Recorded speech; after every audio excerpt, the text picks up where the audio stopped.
And hello. So yeah, good to see you in chat ninjutsu. You're saying yeah, Fallout was so damn slow I couldn't get past the exit and cave part. Was that you playing it in modern times or kind of more back in the 90s or early 2000s? But as we wait on that, I am joined with both Blue and Pixel Phoenix again, and I'm Filbert, and this is EXP Monthly, and we're covering our game for May, which was Fallout 1, selected by our very own Blue to play this month. And also, Blue, not to get too sidetracked, but I see models. What models are those that look like they need to be painted? Yes, those are lizardmen. Oh, That's the fallout from Scott's like, I want to play dwarves, but you own dwarves, so you got to go find another. You should find another group to play. We'll spend some more money on plastic crack. Yeah. uh, and so yeah, in this podcast, we're going to discuss mostly Fallout 1, but also Fallout the series overall as well, and kind of go around the table first, like we usually do, and just talk about experience with the series and the game. So to start, I was aware of Fallout a little bit, but not until probably like the mid 2000s, like before Fallout 3 came out. Um, and Fallout 3 came out and I played it, loved it, and then that's when I would have played and beat the first Fallout. Would have been 2008 or 9. It's like my first or second year of college, I forget. I went back and played it just because I was like, Fallout 3 is such a great game. And then just essentially as the years went on, I've just learned a lot about both Fallout 1, 2, just through the zeitgeist. And every once in a while you watch like videos about like best video game villains or something, and there's often like a lot of Fallout stuff. So I before this month, I'd only been Fallout once. I'd went back to it a couple times, so I remember going back to it probably like a decade ago too, but that didn't beat it that run. So this was the second time I'd done another full playthrough. But it's a series I like. I think that first game is great. I probably should go back to it a little bit more. Because especially once you kind of relearn it, I think if you keep it a little bit fresh enough, you can get through this game in 8-10 hours probably, if you're having to kind of relearn stuff. Because it had been long enough for me, essentially 2016, 2008, 9, that I'd forgot a lot. I was like, I know I go to like this zone to do something, but I don't remember who I talked to or what screen they're on. So that's where a lot of my memory is kind of lacking. But that's kind of my history before we jump into this conversation. Pixel, if you want to kind of talk about your history with Fallout. Sure. My history with Fallout was I played a little bit of Fallout 1 around the time that it came out, but I wasn't really good enough at the game to make any decent progress with it. Came back later and played Fallout 3 and really got into that, but also knowing that it was very different from Fallout 1, having moved from Interplay to Bethesda. And so at that point, I was like, okay, I've really got to check this out. I really have to go back and take a deep dive into it. So sometime around, I want to say 2011, I went and played it, loved it, really just kind of got back into the Fallout franchise after Fallout 3, really. And really, like, took my time with it, tried to really kind of get it working with, at the time was Windows 7, but it worked just fine, didn't have any problems with it. And I loved every bit of the dialogue and just how much it had shown me how Bethesda games were kind of boiled down to this very simplistic, I don't want to say simplistic, this very kind of bare bones version of Fallout. And so that's kind of how I see it now, and I still kind of view it the same way. I think that Bethesda games are very different from old school Fallout games, because that later prompted me to play Fallout 2 as well. But I think they're great. But my history really kind of does start with Fallout 1, but doesn't really get going until Fallout 3, so about maybe 2008. All right. And real quick, before we go blue, I just want to say hello to both Dreamy Warrior, Shadow, and our old buddy Bucho, who are all showing up in chat. Nice. But blue, if you want to chat a little bit about your Fallout experience. Oh, and KP Sente as well on YouTube of all places. Everybody. Yeah, I can talk. So I knew of Fallout's existence basically since it actually came out in '97. My dad bought the game and played it himself, but I was like 7 years old at the time, and he was like, "No, this is too violent. I'm not gonna let you play it." And then you found out Dad goes to bed at 10 and the computer's still on. That's right. Right. Yeah. So I was still playing it back in like the Windows 98 days, the OG Fallout, going through that. And then I didn't actually get Fallout 2 for quite a long while because I couldn't concoct an excuse to get my parents to buy me that game. Because they would be like, why do you need a sequel to a game that you're not supposed to be playing? So I didn't play Fallout 2 for a long time comparatively, probably not until like end of high school, college, beginning of college. So that would be many years later. So for a long time, I was just stuck like playing Fallout 1 in secret. So yeah, I got a lot of playtime in on Fallout 1 before finally, I think probably Fallout 2 was like, I don't know, 2005-ish, somewhere in there.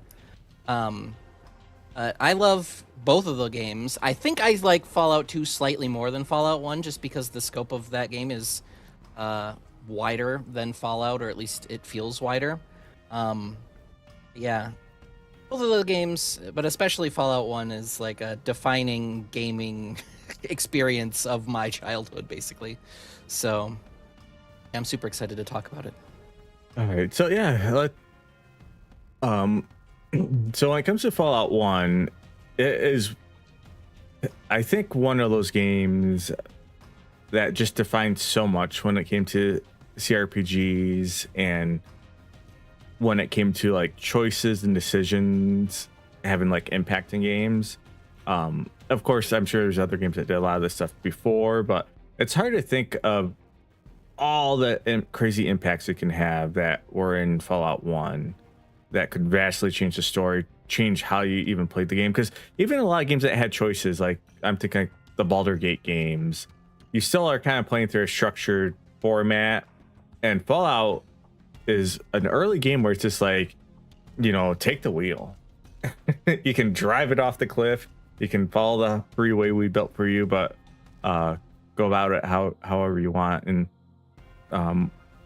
one interesting thing I think about Fallout 1 is definitely the designer behind it, Tim Kaine, and he's someone we've brought up a lot. I share and we mentioned a lot of his YouTube videos. So he created Fallout, and I kind of bring this up since I kind of shared this in a post on the EXP Monthly website. But when I'm kind of trying to choose games for EXP Monthly, a lot of times I'm trying to think of like, is it like the prestige of the game? Is it like a classic? Because a game that, like a Final Fantasy VI, a lot of us have played it. It has a prestige. A lot of us have memories of it that we can share and talk about.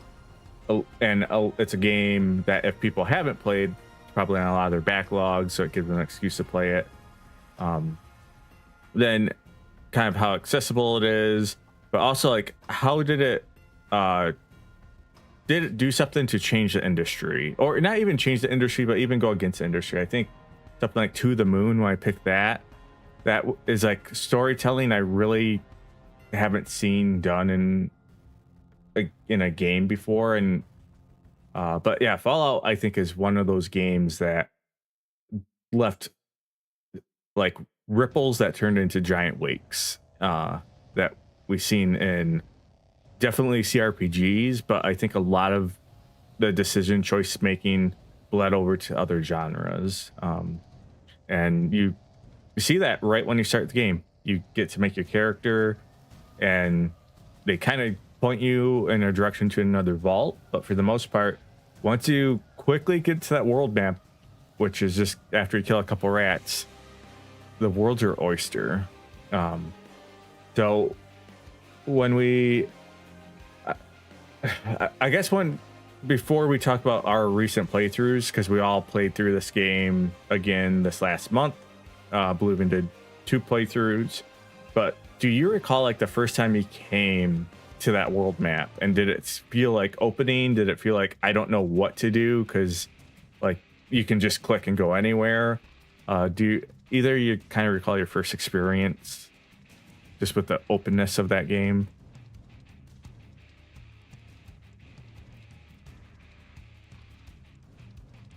I was probably so young that I don't really remember my first experience outside of I remember being like spending a very long period of time lost essentially and not really knowing like it took me a long time just to realize that you could just like hit the buttons on the right side of the map and it would And just like take you to auto path the- you there.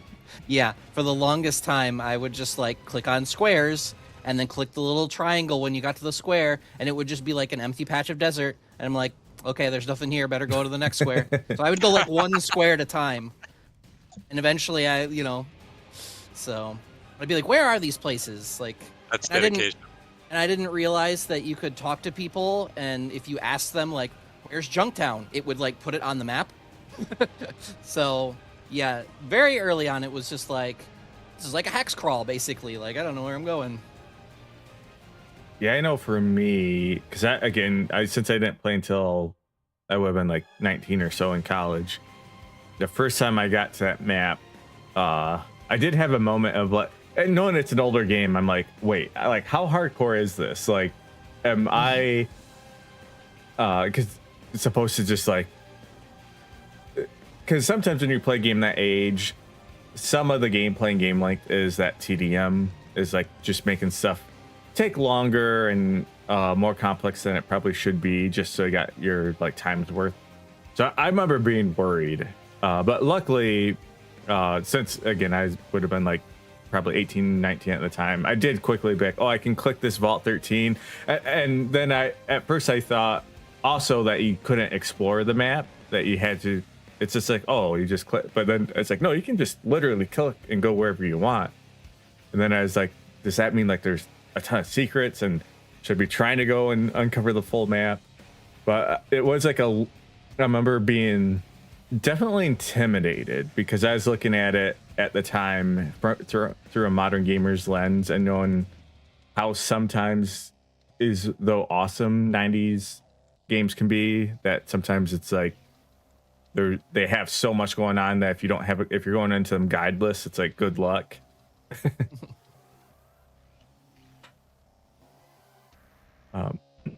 So in our recent playthroughs, I guess, where was the first place you went when you exited the vault? So I knew from prior experience that going to Vault 15 is kind of a waste of time. Like the game just right out the gate says go to Vault 15, find the water ship. But if you do that, you just kind of get it dead-ended until you go and do other things. You have to find rope, and I think you need 2 ropes to get all Yep. the way down there.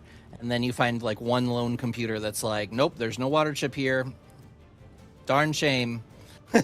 Well, I think you don't even you get to the level and it's just caved in. It's just like, oh, this caved cave in, in is Oh, yeah. where the All of rocks. Yeah. because on my playthrough, I knew it was a dead end, and even I remember back like when I first played it, I was just like, there's no way it's just gonna be in this Right. first vault. It's that easy. Yeah. Yeah. But when I was doing this most recent playthrough, I was trying to play the game kind of in the direction I feel like the developers were nudging you to. It's just like, all right, I know there's really not that Vault 15, but I'm gonna go there and investigate it just because that's kind of the path, and I want to see like what, because and this was like the stuff I forgot, like, do they give you breadcrumbs on where else to go? But yeah, for the most part they don't. For the most part they're just like, no chip here. Yep. And then you spend a decent, I mean, you can bring up the water chip in a decent number of conversations to people. Like, so the general path, I think a newer player who doesn't know, they would go to Vault 15, they would not be able to progress. They would go to Shady Sands. People in Shady Sands are like, no, but like people in the hub know about water. So then you would either go to Junktown or the hub after that. And everybody in the hub is like, yeah, there's water caravans. And you're like, but it's a chip from a vault. And they're like, oh, that's all high-tech stuff. Nobody knows anything about that. And then you probably get to the point where you're just sort of like, I guess I just look around. Has anybody heard about vaults? Well, and that will kind of either lead you towards Necropolis or the Brotherhood of Steel or Boneyard. So then you kind of spider web out from the hub, which is like kind of in the middle of the map. Yeah, and I think when I was doing my playthrough, because I was trying to keep it like in that mindset of I still recalled some stuff, but I knew of some locations, but I was trying to be like, all right, if I was a new player, like, where's the game pointing me? I remember Necropolis was brought up, so I think that's where I ended up going, like after Junktown and the hub. And I am still definitely impressed with like the locations these games have. Each location has its own, almost all of them have their own aesthetic, kind of their own little things going on. Like this was still like the era in, I think, a lot of CRPGs where it was real easy to kind of have the copy paste sounds, where you had like your inn, your store, and I think that's one thing. Sometimes games, like even a game like Final Fantasy VI that we talked about, I loved. A lot of the towns are essentially like the same, like 5 buildings, and you just go in and like get your new armor upgrades, weapon upgrades, and there might be like a little dialogue thing for the story, and then you move on. But in this, like all the towns definitely have their own feel, their own like side quests, and a lot of them you can like cause changes. Like there's some type of like infighting, and there's like a side you can pick, and a lot of times that side will just take out the other side. Yeah. The other thing is, from like a technical level, a lot of the towns have completely different like sprites and signs that you like don't see anywhere else. The one that comes to mind immediately is like in Junktown, like Gizmo's casino has like that spinny Gizmo sign. Yeah. You don't see that anywhere else. Like that's a handcrafted sprite that some coder, or some graphic coder and or graphic designer probably spent a long time making that one sprite, and you don't see it anywhere else. But like it gives like personality to every different location. And I suppose one thing we can touch on too as we talk about playing the game was, what type of character did you make? So I played generally a good character. I was trying to be nice and good, though, because it's Fallout, stuff happens, and through no fault of my own, I may have got child killer. Great. I'm like, I'm playing a good character, and I still end up with child killer. But I was trying to play generally like an honorable, good character, and then I was doing like guns, and then I went into energy weapons using like the Gauss rifle. It was kind of like my primary weapon of choice. And I always like trying to lean into making decisions around dialogue, so having a high speech, and if I felt like there's a way I can stuff without combat, I usually try to, just because I always think that's like fun and interesting, and it's like a mix-up, especially a game like this. You're fighting all the time, so it's like, sometimes it's like I don't always want to just go in combat. Like, let's see how we can resolve this. So, having played the game many times, and probably maybe not every archetype character, I kind of just did my standard, which is like small guns transition into big guns, generally a nice person. I knew that like repair is an inordinately useful skill to have, because in addition to major story beats wanting repair, the easiest way or one of the primary ways of getting power armor is you repair it yourself, which requires a quite high repair. If like, especially if you don't pick repair, and a lot of the other skills are like this too, where like at the beginning of the game you tag 3 skills, and those 3 skills you can level up very quickly. But like if you don't tag a skill, it takes twice as long to level them.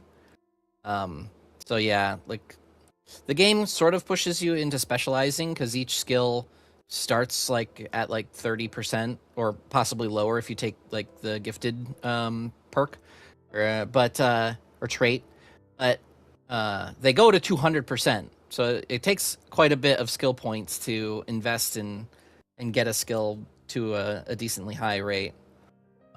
And you generally will want at least one, and in my case, I usually do 2, because like small guns, I find like they're fun for a long time, but then they fall off pretty hard at the end of the game when you're fighting super mutants. Yeah. So you usually want like 2 combat skills eventually. So.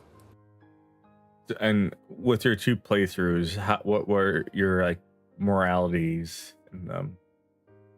I kind of played the same, like just sort of like chill / good guy in both, because my first playthrough was on like the vanilla game how it is with nothing attached to it, and then my second playthrough was with the fix-it patch, and like they changed a decent amount of stuff in that. I was impressed with the amount of work. Obviously, it's the game has been out for a long time, so they've had a lot of time to bring things up to what a modern player might expect and get rid of a lot of the bugs. So I kind of played the same way in both of my playthroughs, with making minor adjustments to things that I missed. Like on my first playthrough, I tried to get the like I don't have to fight the master situation. There's a couple of steps that you have to do kind of in the right order. And if you don't do them, you just don't get the dialogue options to do it. So I like had to fight him at the end, and that's like a decently tough fight. Also, I ended up getting like all of my companions killed like immediately. Like I think you were watching right when we went to Junktown and we got Tycho, and like the first combat he's in, he just immediately dies. It's like Blue just kept losing everyone, and then that's during your first playthrough where Blue is the only time he was about to save someone. After he got the next companion, they died right away. I'm like, nope, you said you weren't gonna, and he had to tough it out. It was because he was carrying all the extra gear. He had all his gear. Oh no! He had probably like 20,000 caps worth of gear on him because he had like armor and weapons. He had a power armor on him. Yeah. And I'm like, I can't carry it myself. And it's like, you have to. It's like, you said you're not gonna save Scum, and then you went and got I forget the next companion you got, and then they died in their first combat. That's just like, oh, that was it was a bit of a scuffed run in terms of like the overall like level of like what, because once you get to late game and you're like talking to the gun runners and a lot of the other late game shops, you need a lot of money. So that was kind of like, well, our end game is going to be get the ammo that you need off of the super mutants that you're killing, and hope you don't run out of ammo from one combat to the next. But all right. How about you, Pixel? You can do it. What type of character were you playing, and your general morality? Well, I did do 2 playthroughs as well. The first one was without the fixed patch. The second one was with. I just kind of wanted to compare and contrast the 2 and see what kind of differences were made. And I have to say, playing the game with the fixed patch, I think I very much prefer the amount of bug fixes on top of just having working ammo types like AP ammo and hollow point, stuff like that. That's just such a huge difference. It's so nice to actually have working ammo types. But in both playthroughs, I pretty much stick to how I typically play, which is making a speech-focused character that initially starts off with small guns and then transitions into energy weapons, usually by jumping over to the plasma rifle. And that's pretty much how I tend to play most of my games. Sometimes I'll kind of veer off the beaten path and I'll try like a melee run or something, but For these, I just kind of did what I usually do, which is small guns, plasma rifle, and speech. Um, I tried to buy as many books as I could to try to focus on upping my repair skill, specifically getting it to 80 so that you could repair the power armor. Because if you can do that, you can get a second power armor from uh, what's the name of the guy on the base that has you do a quest for him, and then he can reward you with a choice of power armor? Can't remember his name, but Uh, it's not Rhombus. Who's the other guy? He's like the he's a training trainee guy. guy. Yeah, that's Yeah. right. With the recruits. He can give you a second set of power armor, and then I usually just give that to one of my followers. So I gave it to Ian in this case. And then I later gave it to, is it Katrina? What's her name? Forgot her name. I gave it to her because she's the Gotcha. one that kind of gets up close. Yeah, that's right. She tends to get up close, and she's more of a sort of a hand-to-hand or kind of like a physical weapon fighter. So I tend to give it to her, and then I kind of just, by that point, I'm usually doing pretty well in the game. But um, my typical runs often involve going from Vault 13, Shady Sands, and then 15 back to Shady Sands, and then the hub. And then at that point, usually when I get to the hub, I try to go for Necropolis if I can. But in almost all of my runs, Necropolis, I never really can beat the super mutants by the time that Necropolis gets overrun. I just take my time too much. So, unfortunately for them, they pretty much always die, even though I will go to Necropolis and finish the quest there and get the chip. But I'll never actually you know, beat it in time for them to be overtaken. And then Yeah. Go ahead. I was just gonna say that the timing in this game. This is something that I had forgotten since the last time I played. The timing in this game is pretty tight. Yeah. If you're trying to get specific like endings, and you have to have like a decent sequence of like what you have to do for like the super mutants obviously are no slouches when it comes to combat. So generally I don't try to fight them until I have power armor and like a decent weapon. And to Yeah, get that, you have to be kind of on the ball because Yes. and that's on top of you have a time limit from the start of the game. And that's more of a time limit just to get you to. You can extend it by going to the hub and so on, but you're Yeah, technically and on for- the clock the whole time. And you're on for the clock, yeah. people not super familiar, so kind of the premise of Fallout is your water chip in your vault's failed. You gotta get a new one, and you have 150 days to do that. And kind of what Pixel and Blue are just touching on is there are a lot of timers as a player you're not aware of, where like as time passes, events will trigger. And like Pixel's talking about Necropolis. So I went to Necropolis and was able to kill the mutants, the first mutants there, and like fix the pump in time. Because I went to it's a glow, right, where you can get like the Gauss rifle in the base. I forget where I got it. Because I felt like I don't think you get that initially, there. but you can get the plasma rifle from the It might be glow. the plasma. If you I'm thinking if of. you do the full, Yeah. if you do all the floors and fight all the robots and That's in the the computer. locker at the very, very end. Yeah. So Yep. that's why I had the plasma rifle, and that really helped me out. But there's ways to extend timers, and the other thing that, and we'll talk about this a little later, is I think a lot of people see that 150-day timer, and you think like that's a game, but it's like no. Once you like get the water chip, like the game's not over. Like there's more to the main story, and it continues. And there's like a new longer timer, like or old G game put like another 500-day timer. Like if you have the fix it patch, it adds like 11 years in game, so you should never run out of time. And in the old G game, if you just took too long, like after you fix the water chip, you had like 500 days. If you end up somehow not being in the game in that amount of time, everyone just died.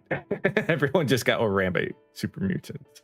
But it's funny, Pixel, your run is very much like my run was. I went to Shady Sands, the vault, back to Shady Sands, the hub, then Necropolis, then I went to the glow, back up to Necropolis. So what I typically do is I typically go to Necropolis first, but on my initial playthrough, I did do something different where I tried to go to the Brotherhood first to get the power armor, or try to kind of finish the glow ASAP. But like Blue was saying, you're really, really, really time crunched, and it's so difficult to be able to tend to both the Brotherhood and Necropolis and also survive against super mutants at the same time. It's so constraining. And so with my second playthrough, I'm like, okay, you know what? I'm just going to go for Necropolis at this point, because you are fighting super mutants there, but you can kind of abuse the environment. You can kind of get them into a doorway and sort of chokehold them so that they can't walk through a doorway and really isolate them. So it's not as bad versus just being out in the open wastes and then encountering like 8 super mutants out of random, you know? I think one thing that helped me too is I put enough points in, what was it, perception to have an extra point, action point. And then I did the trait where I couldn't do called shots, but it made my one-handed weapons and I think rifles one less action point to use. So that helped me a lot with super, because I essentially was able to shoot them twice a turn with like the rifles. Yeah. And that really, really helped. It makes such a huge difference later too. Like when you get a plasma rifle and you can reduce it down to 4 AP per shot. Yep. That's 2 plasma rifles, and oftentimes if you have your energy weapons up high enough, you can one-shot those. Just if your skill is high enough, you aim for the eyes or the head, they'll die in one shot, go for the next. Really, really nice. And those are super mutants. I do think that like in the end game, energy weapons are the strongest, but they're not strongest by such a huge margin that you can't get away with not using them. Like, I just like going big guns, and the entire game is completely like the end game is completely doable with big guns. It's completely doable with like melee weapons if you get like a super sledge or a ripper, and that's like a completely different build. Like, you can just build strength and just punch people, and they'll, you know. So whilst energy weapons are probably the strongest, they like you're not pigeonholed into that for combat. If you build properly, and you know, you don't even have to do a perfect build, you can complete the game. Yeah. And 2, you could also get lucky. You can occasionally come across the limited edition Red Ryder BB gun, which is a small guns weapon and insanely powerful. And if you have that with you, you don't even necessarily need to pivot into energy weapons at all. You can rely on that pretty comfortably. So that is something I'm not super knowledgeable with, but I do know like this game has a lot of unique events that can happen. So when you're traveling, and you might see it here on the screen because I have a let's play kind of playing on the podcast, but when you get to the world map and you travel to locations, as you're moving, there's a chance you just will trigger a random encounter. And there's some that are like rare. I don't know if there's like triggers on some of them. I know in Fallout 1 there probably are triggering like certain periods, or if certain people are alive. But yeah, one of them, like Pixel's talking about, is as you say, Dreamy Warrior, you'll shoot your eye out. It's a Red Ryder it's a BB gun, but it's one of the most powerful weapons in the game. Yeah, the 2 of the strongest weapons, the Red Ryder BB gun and the Alien Blaster, can be found in the special encounters. I think you can also get a spear or a Stealth Boy too, which is like decently strong and late game item. So if you find that very early, it makes it difficult for people to shoot you. I really like that, actually. If you do get that random encounter, you'll find the Stealth Boy kind of buried under this giant dinosaur foot that's like imprinted in the earth. Yep. It's so cool. And it's like somebody got stepped on by by like Godzilla or a dinosaur or whatever. Right. Yep. Super cool. And that's another thing too. This game, on top of just having so many really cool like references and call-outs to other nerdy things, it just has this atmosphere. This like, you can have that random encounter and just see this giant foot, and you're like, oh, cool, that's a call out to Godzilla. Or you might be like, whoa, what the heck was that? There was something huge here at the time. And it's something that so few games can capture the way Fallout does. Because Fallout 1 and 2, and the modern ones to an extent, but I think really the first two, are these games that can be so dark and morbid, but also so funny. Like there's times like this game, like you feel like they're not taking themselves serious, and then here's like sex slaves that need to be rescued, and or you can just be like, good, not my problem. But the tone and style, it's like very clashing, but it works. And like you're saying, Pixel, there's a lot of storytelling and like lore that you see, like these scenarios, and some of it like that's like not touched on, but it just lets you, it's I think what makes like a strong theme and narrative is you see that footprint, even though it's like never like explained in game, it just lets your mind run wild. Like it lets your immersion start to take hold and start to fill in what's going on like outside. Like apparently we have Godzilla type monsters now after this apocalypse, and you can just have a lot of fun just like thinking about that, and just theory crafting with your friends about your own little headcanons in the Fallout universe. And there's quite a bit of it. You might encounter the TARDIS, and then you'll just see the TARDIS kind of whisk away, you know. Or you might even encounter the Starship Enterprise, and you'll encounter Star Trek characters and their bodies just kind of strewn about. And it's The red shirts. cool.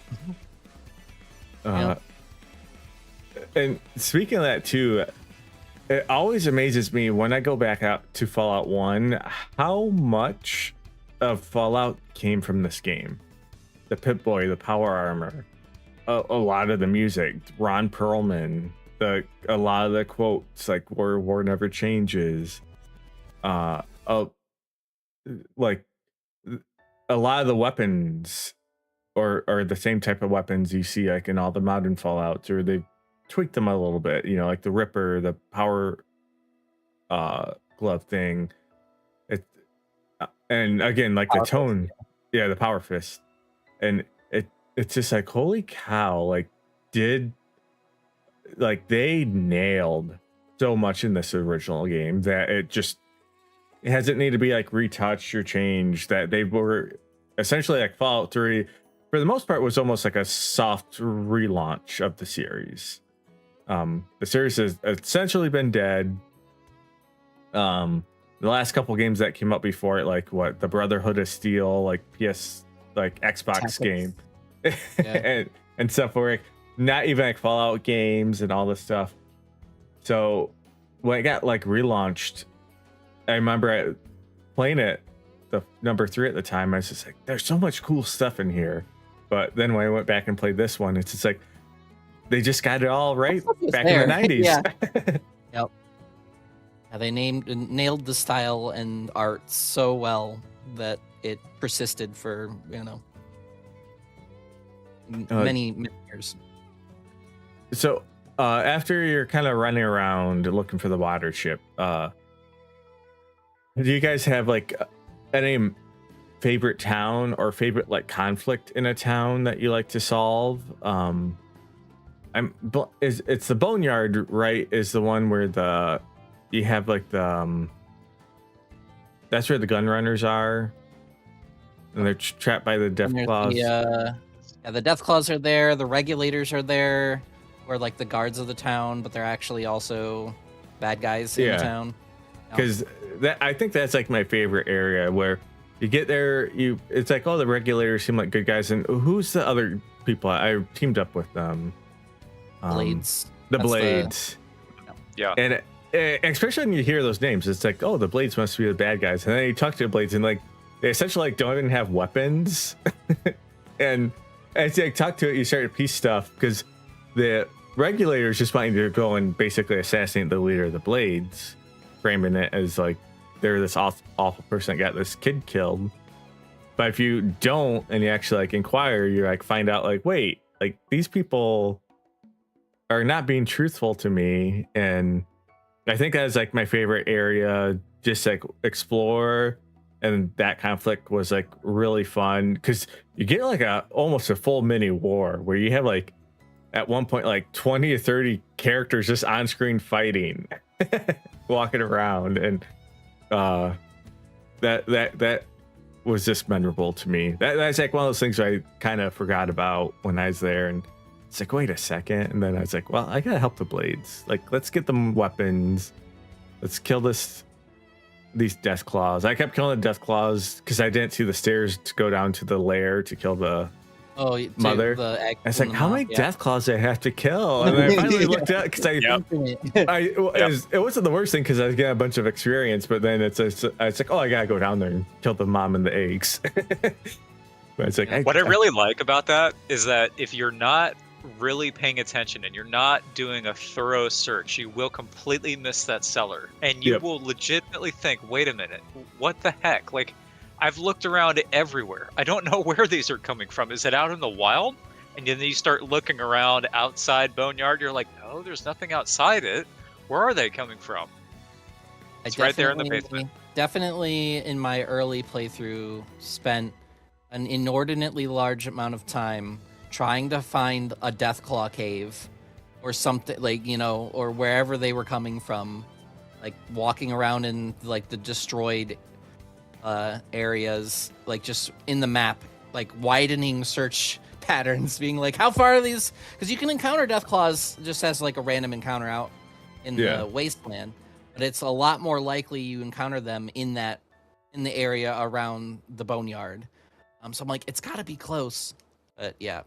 Yep, once you figure it out, you're like, oh, yep. And I'm like, when I was doing it too, for a second, there's like, these things don't stop spawning. Like, I might just help the irregulars just because it's going to save me time and headache. Yeah. But it's definitely the easier option. And I almost did, like, I almost got sucked into the game where I was like about to assassinate that person, but I forget there's a dialogue choice, where you're like, I'm here to kill you, and they're blah blah blah, but you can like say one more thing, and that just makes them like, they say something, and it made me think. I was like, wait a second, I feel like they are not the evil person here. Then like there's dialogue to just keep talking to them. You kind of start to hear their side. Yeah, so for I guess super angry. For either you two, what are kind of your favorite town, or do you have like a favorite conflict between two factions that the game has?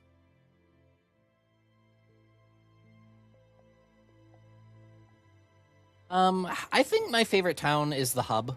There's so much of the meat of the mid game that happens in that town, and it like stands as kind of a microcosm of Fallout in the town. Like there's a lot of unscrupulous folks there, but also a ton of like vendors that are like adding civilization to the wasteland. Like that's where all the caravans go through, and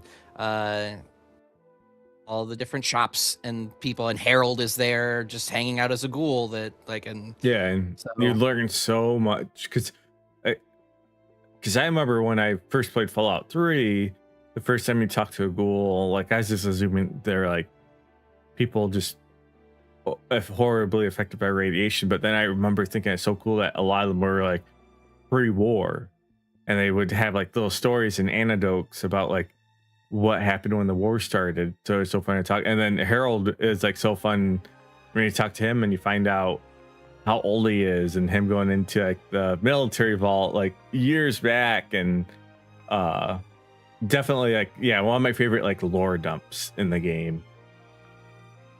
I feel like the hub represents like your typical, what would be a typical town in the wasteland after the post-apocalypse.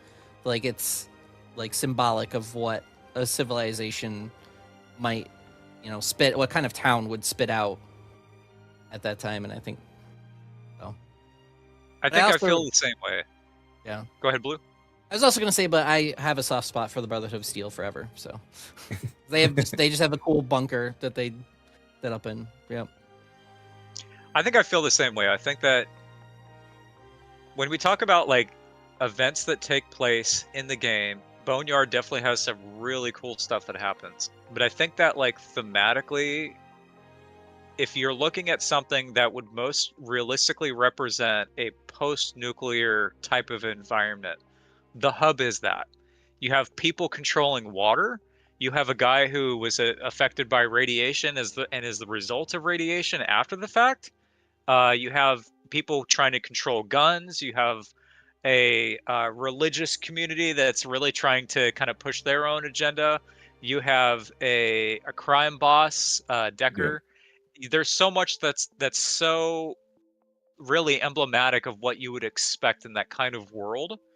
And I think that it's so fitting for it. Also just kind of comes at a really good point in the game where, it's mid-game. And at that point, you're really starting to understand the game.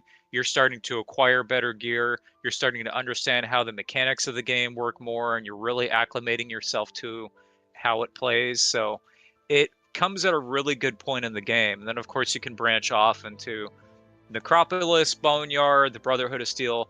Obviously, the Brotherhood of Steel is super cool. It's awesome that their base is just this underground bunker, and they have all this amazing technology and all these people that are willing to help you out, but you've got to prove yourself, and it's super cool. So I would probably say the hub as well. Yeah, the hub is cool, and that Decker fight is such a, I had to go back to it. I was like, this is too, he kept killing me, and it wasn't so much Decker himself, it's just like his little gang down there. Even when you have the help of the sheriffs, it's just like everyone's just getting killed. I think I tried it like That's a half dozen yeah. times on stream, and finally it's like I just gotta come back to this. And I came back with the plasma rifle, and it was quite a bit easier. Yep. Yeah, the hub definitely has like surprisingly punishing fights if you're not prepared. Like there's like a building. I don't remember if you were watching when I walked, but there's a building in the hub where if you the door to it is normally closed, and yep. it's fine. But if like the wandering NPCs can just open doors and the other NPCs don't care. But if you walk by that door while it's open, there's like, I don't know, like 5 to 10 gangers in that room. They just shoot you on sight. And like they all have SMGs, and the leader has a combat shotgun. And that's like one of the scariest mid-game weapons. I was going to say, I know exactly just, what you're talking about. You're just walking around in like leather armor or metal armor, like mid-game armor. That combat shotgun will end you very fast. Yep, it ended me. I opened that door and died and tried it like 2 or 3 times. I'm like, nope. That was one. What? Once I got the plasma rifle, I went back to the hub, killed those guys. Then it's like time to go take care of Decker. And it's funny for the people listening. That room in specific is really meant to be explored later, because you're supposed to rescue a guy that's with the Brotherhood of Steel in that room, and he's being guarded by all these guys that have a combat shotgun, SMGs, all this powerful equipment. And if you happen to walk by while the door is open, unfortunately, and they happen to see you and attack you, they will pursue you, and chances are you will be overwhelmed, because you only really have Tycho and Ian at that point. You might have Dogmeat with you as well if you grabbed him, but still you're going to be a little bit overwhelmed, so it can be kind of tough. And I think this is a thing that they do later on, and I think they try to stick to this in, like, especially in Fallout New Vegas comes to mind initially. But like there are certain areas where if you go there and you are not prepared, that's it. Like you got to figure out how to deal with it. Like in New Vegas, like right at the start of the game, you can go follow kind of the road network and have a somewhat natural progression. But if you go the other way, there's Cazadors and Deathclaws. Yep. How are you going to deal with that at level 1? I don't know. and they tell you like, yeah, Deathclaws have moved in up north, and yeah, if you walk north, it's just like, yeah, it's not just Deathclaw, it's claws. They're gonna chase you down.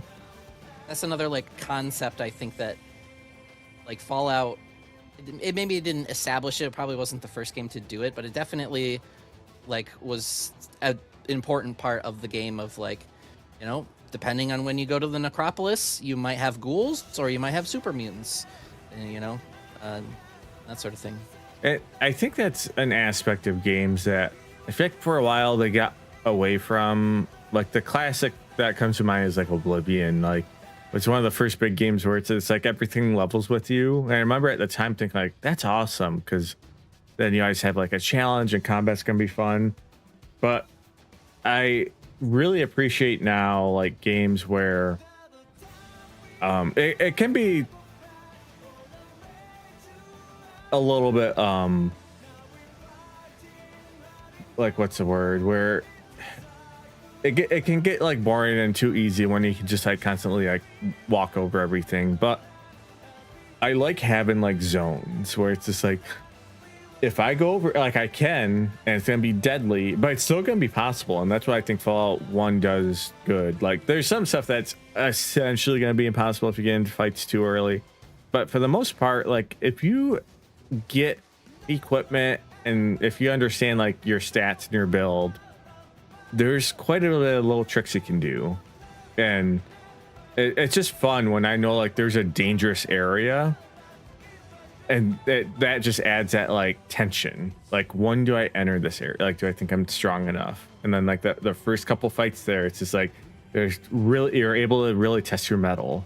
And but yeah, it's like you're saying, but it's not the first to do it, but I think it does it in a very like fluid way where you don't have to stick straight on the path or you get screwed up. You can veer off a little bit until a success, but it's kind of usually up to you as a player, unless you walk by the wrong open door. That was something I came to really appreciate about a lot of older games that are designed in this type of style. Is even if you're not prepared for an area, it still allows you to experiment. It's like, okay, do I have the weapons to be able to handle this? Am I not dodging at the right time? Is there something I can do to prep myself up? Can I buff myself? Like you're really thinking of everything you can do to try to overcome a difficult situation. And even if you can't, that teaches you, okay, I can come back later. And that's great. I think that's awesome. And I love that style of gameplay.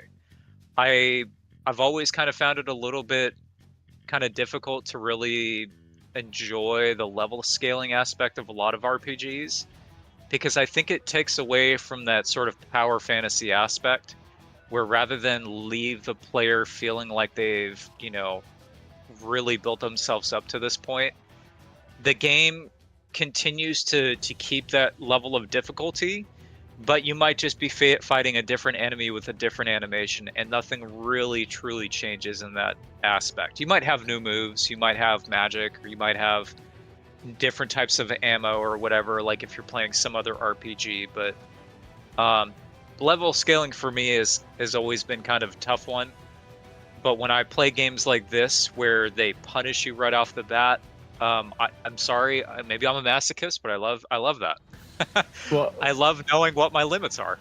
And when you talk about that too, one thing I appreciate like in a lot of these older games is like you're saying, like sometimes you even can't beat it, but what I can remember as a kid, it's like I'll get to a combat or an encounter and just get killed in like two hits, like round one. And then I'll be like, oh, that's stupid, I'm gonna try it again. And I would replay it a few times. I would never beat it, but then instead of dying round one, I'll get to like round 5. I could almost beat it, but because I like it like makes me, it would make me like practice and be like, all right, there's more I can do than just walk up and shoot or walk up and hit. It's like I start thinking about like items and skills and how to use them and how to use like maybe the terrain. And even though I still lost, it's like it starts to make me think about the combat in the game in a more like focused way, and that in games like this can go so far to making you play better and have a more interesting experience too. But yeah, that's just like one thing I like sometimes you don't even need that success, like just those multiple failures just still let you progress and just advance in just not only your skill but your knowledge of the game. Because games like this would be like the first time it's like I'll try and investigate or look up an enemy and be like, oh, it says they have a trait called brutal. What's brutal do? And I would be like, oh, that's why. Like brutal is if they're at like half health, they do like double damage. Like, yeah, I'm just making stuff up in this case, but it's like I start to like recognize like gameplay elements and can start to craft, and that's where I have a lot of fun in a tactics game like this. It's like crafting that strategy of how to deal with these enemies in this scenario. Speaking of like engaging and progressing in terms of your meta knowledge, what are your opinions on the UI in the game? I'm curious because they kind of do it in universe where like your action bars are all like buttons that you would see on like a Pip-Boy or something along those lines. You have to interact with like certain spots in the UI to get it to do things. You've got the end combat buttons that are like a little panel that open and close and that sort of thing. It's a love it, hate it for me. I like it being immersive. For the most part, I like everything about it. What I don't like about it is mostly like limitations to the time and to the size of screen it was made for. So it's like scrolling through inventories, like when you're bartering, we have to like, click and you can only see like 3 or 4 things at once. And then like we're talking about it, which I think they fixed in Fallout 2, but all right, the sales like 1,600 caps. Well, I have to drag 9999. Then I have to drag and I have to like do the little math. So there's I think a lot of those restrictions are just due to the time it was made. And again, back like when you're playing this like in an 800 by 600 CRT monitor, that scrolling stuff wasn't nearly as big of an issue because your screen was just literally smaller and more blown up. But overall, when I say I guess I love it, I hate it, I would say I enjoyed it for the most part, but it had a few pretty big annoyances, but they weren't like enough to really make me too upset with the game. It's just like, all right, this is annoying, but it's not like a big deal. It's just like this interaction, instead of being 30 seconds, is going to be like 45 seconds now. I think for me, I love the aesthetic design of it a lot. Functionally, I think it works fine. I'm not too bothered by it. I don't really enjoy the scrolling aspect of scrolling through the inventory, and like you said, Filbert, if there's anything over 1,000 caps, you've got to constantly do 999, 999, or really equal up to however many you're trying to buy or sell. But I mentioned this to Rachel the other day, but the aesthetic design of the UI is so awesome to me, and I really like that this game focused on immersing you in the Pip-Boy sort of experience, where it showed you a user interface that had rusted and dented parts of the Pip-Boy, aside from just having buttons that you can interact with it on it. It really adds to that immersion for me, and I see that and I'm like, wow, like here's them coming up with this UI and then personalizing it as if to say, hey, this is you in the Fallout world, you are using an actual Pip-Boy, and this is exemplified by the fact that it's worn and rusted, and that's super cool. I love that kind of stuff when it comes to the user interface experience. It's super cool. But yeah, functionally, I think it's fine. It did the job. I think there are games at the time that probably did a little bit better, but I didn't really have any complaints. And it's like one of those things too. I imagine this was so fresh back in the day, especially like the Pip-Boy guy, like the little mascot, and like the different images and pictures of him, like when there's different traits or whatever going on. I'm sure it's like one of those things where I still like it today, but it's almost become a little bit of a caricature of itself around like Fallout stuff, like just the whole Pip-Boy guy. Like I don't think it needs to go away, but it just doesn't have likely that original charm and freshness it did back in like the first couple games. But like the one Blue, like you shared the image of child killer trait where it's like the boy guy is like running away and everyone's like throwing knives and piss at him. So like elements of that being built in the UI, because again, it's like built like when you like click on a trait, like a lot of them have like the Pip-Boy guy, like in some type of model around that trait. And just I'm a sucker for that, like not that DOS computer glow.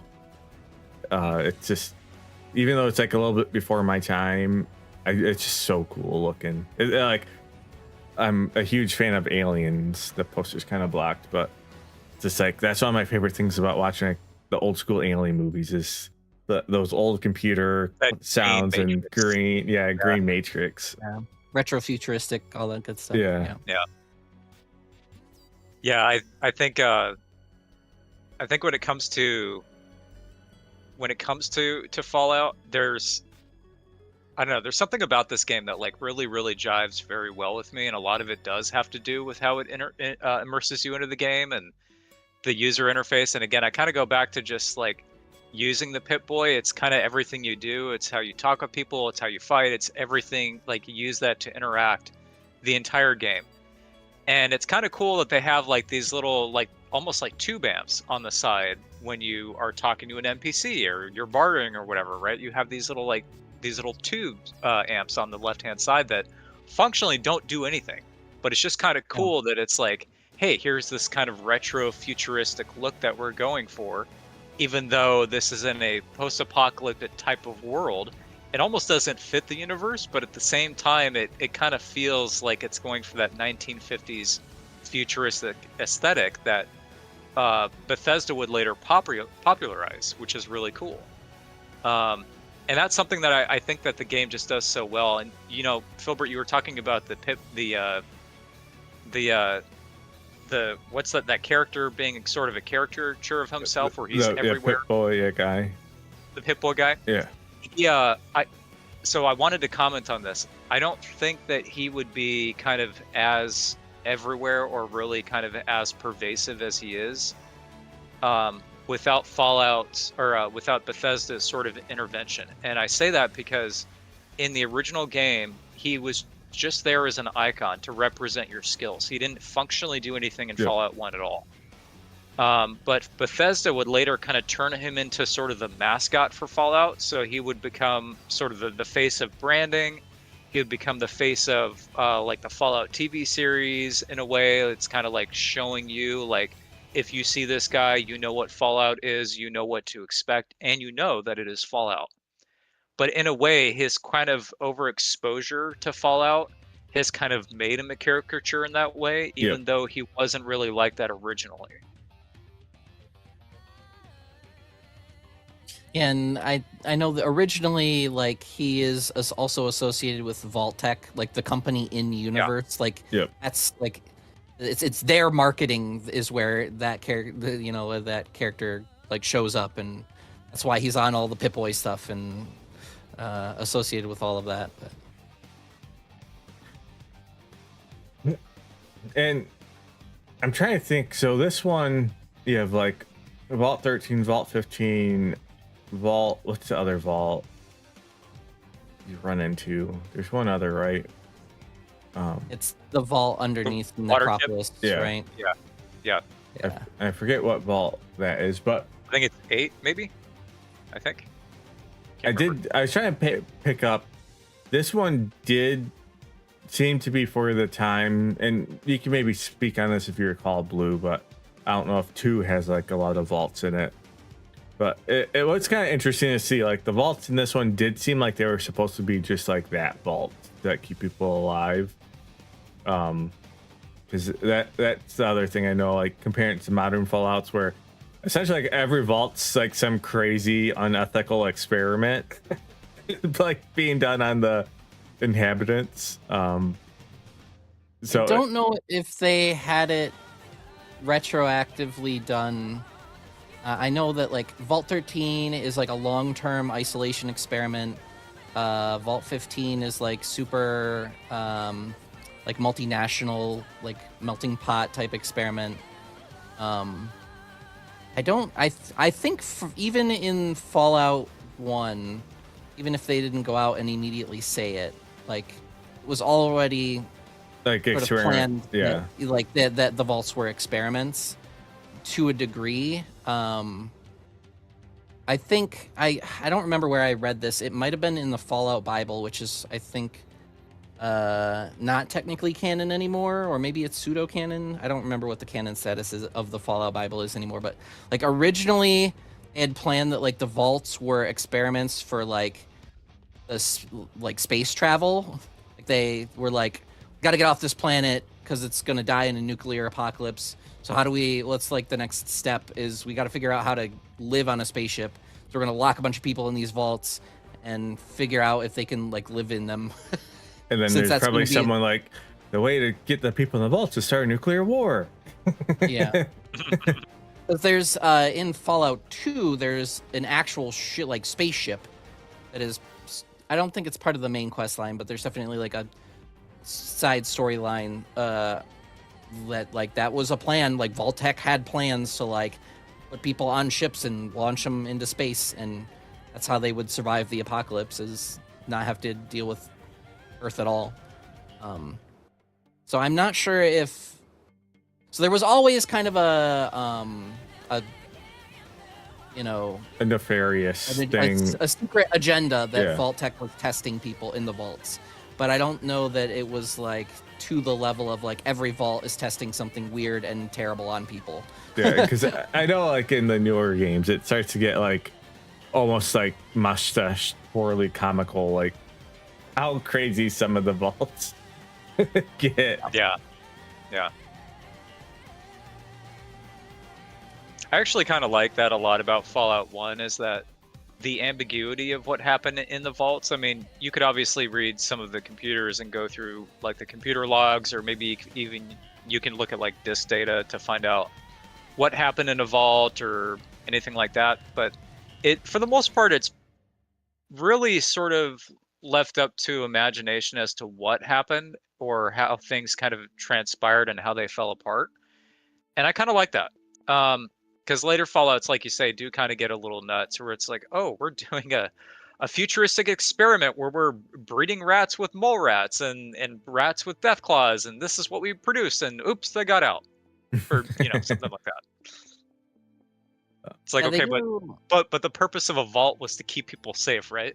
Yeah. Or did we forget about that? Well, and because they have in Fallout 2, they have Vault City, which is like a city built on top of a vault, and the vault like did ostensibly what they claim, like Vault-Tec claimed it was for. Like it opened after X period of time where like it was deemed atmospherically safe, and it had all of this like data and like all the information you would need to like build a town, and all the building plans, and all the information you would need to like get farming up and running, and like the so there was. But you could also argue like, oh, that's just the exception that proves the rule, or it was just the marketing material vault that they would show they got off the to marketing people. vault. Yeah. So, yeah. I'll make of that what you will for Vault City. I think that was Vault 8, and I think Necropolis was like Vault 12 or 10 or something. But yeah. So yeah, you jump through this game, like we've touched on some of them, like the hub, Junktown. You go to a bunch of these different towns, but eventually you can get the water chip. There's a few ways to get it. I got mine through Necropolis. I repaired their water pump, and then got the water chip. It's the only time I kind of save scummed, because I was trying to play this without save scumming, with the exception of like if I misunderstood how something was occurring, like that. So I did that in because I thought in Necropolis I could get the water chip and then still repair the pump when I came back up, but you can't. As soon as you come up with the water chip, they all just go aggro and are like, you've killed us all. So I leveled up, then repaired the pump, and then went down. So yeah, I got my water chip there. Then I did the cathedral, then the military base for like the main ending. So I guess like what was your like second half end game? Or what? How do you get the water chip, and what path did you go for the end? As far as I know, the only water ship in the game that you can get is in Necropolis, and kind of how you get it is sort of a timing thing. In my first playthrough, by the time I had gotten to Necropolis, it had already been wiped out by the super mutants, or the ghouls, I should say, had already been wiped out by the super mutants. So when you get to it by that point, it's essentially moot as to whether or not you take the chip and repair the pump. The ghouls are already gone. So I just took the chip and noped out. Obviously, you have to fight your way through the super mutants at that point. And again, I'm leaning on you a lot, Blue, because I know you obviously have a lot more experience with Fallout and Fallout 1. Are there other ways to resolve the water chip then? Is it only Necropolis? I know you can go take the water traders and extend your timer for like 100 days, but is Necropolis like the only? Yeah, you have to, if you want to resolve Fallout 13's water issues, you have to find the water ship in Necropolis. Your only other options are basically completely ignore the issue and then it ends your game eventually, or you can extend it with the hub, and then if you don't intend to resolve that quest line, you can always just end the game by siding with the super mutants. So. Yeah. But otherwise, yeah, you got to eventually you have to make your way to Necropolis and get that water chip one way or the other. Yeah, because you can stop the super mutants really from kind of taking over the wasteland, but ultimately you still do need the water chip. Yeah, I mean, hypothetically, I think technically, I think the only way to do this would be if you have prior knowledge of the game. I believe, technically speaking, the only thing required for you to beat the game is destroy the cathedral and the military base. I think the speed run, that's what they do. I don't think they get the water chip. Yeah, so if you're purely going based on like, I just want to get to the ending credits, you can just not go to Necropolis and just bypass it completely. Yeah. But I don't, and I'm not sure. I'm trying to think if I ever did that. I think in most of my playthroughs, I don't know that it changes the ending. Because as far as I know, there's only two main endings for Vault 13, and that's well, that's not technically true, but there's three. There's the super mutant ending, and then there's the ending where at the end of the game, the Vault Overseer will kick you out, and they're the only two like differences is you get kicked out and you just walk away, or you get kicked out, or he tries to kick you out and you kill him. There's only one option to go with there. Even when I'm playing good, that guy's getting mowed down. Yeah. When he tries to kick me out. the whole and this is like a hinted thing. I don't know if you can find references to this in like computers in Vault 13 or not. I think you can, but the whole thing with that is that his orders from Vault Tech are to keep the vault isolated. So like he's technically going against that order by like you need a water chip to keep the vault alive. So the whole point's moot if you don't send somebody out. But like that's why he kicks you out, is he's like, nope, got to keep the vault isolated. Well, so, I know he talks about how like kids are gonna look up to you and see you as a hero, and that's gonna inspire them, and that's gonna lead them to want to leave the vault. So it's just like, right. There's no way that he can keep people in the vault when they know they can just leave the vault and there's a society out there to go, a civilization is recovering. It's like up until that point, the vault has been, supposedly up until that point, the vault has been closed off and nobody's gone. Obviously, they've sent out other individuals to go and try and get water chips before that point, before they gets to you. But obviously, they don't tell anybody about that. So actually, a question for you guys. Did you guys happen to play the censored version of the game or the uncensored version? because I played the GOG version first, and then later found out that that was the censored European release. And I always assumed that they based it off of the North American uncensored build, but they don't. And then later, what I did is I went to go grab my physical copy of Fallout, install it, and then just patched it with Fallout Fixed, and then there you go.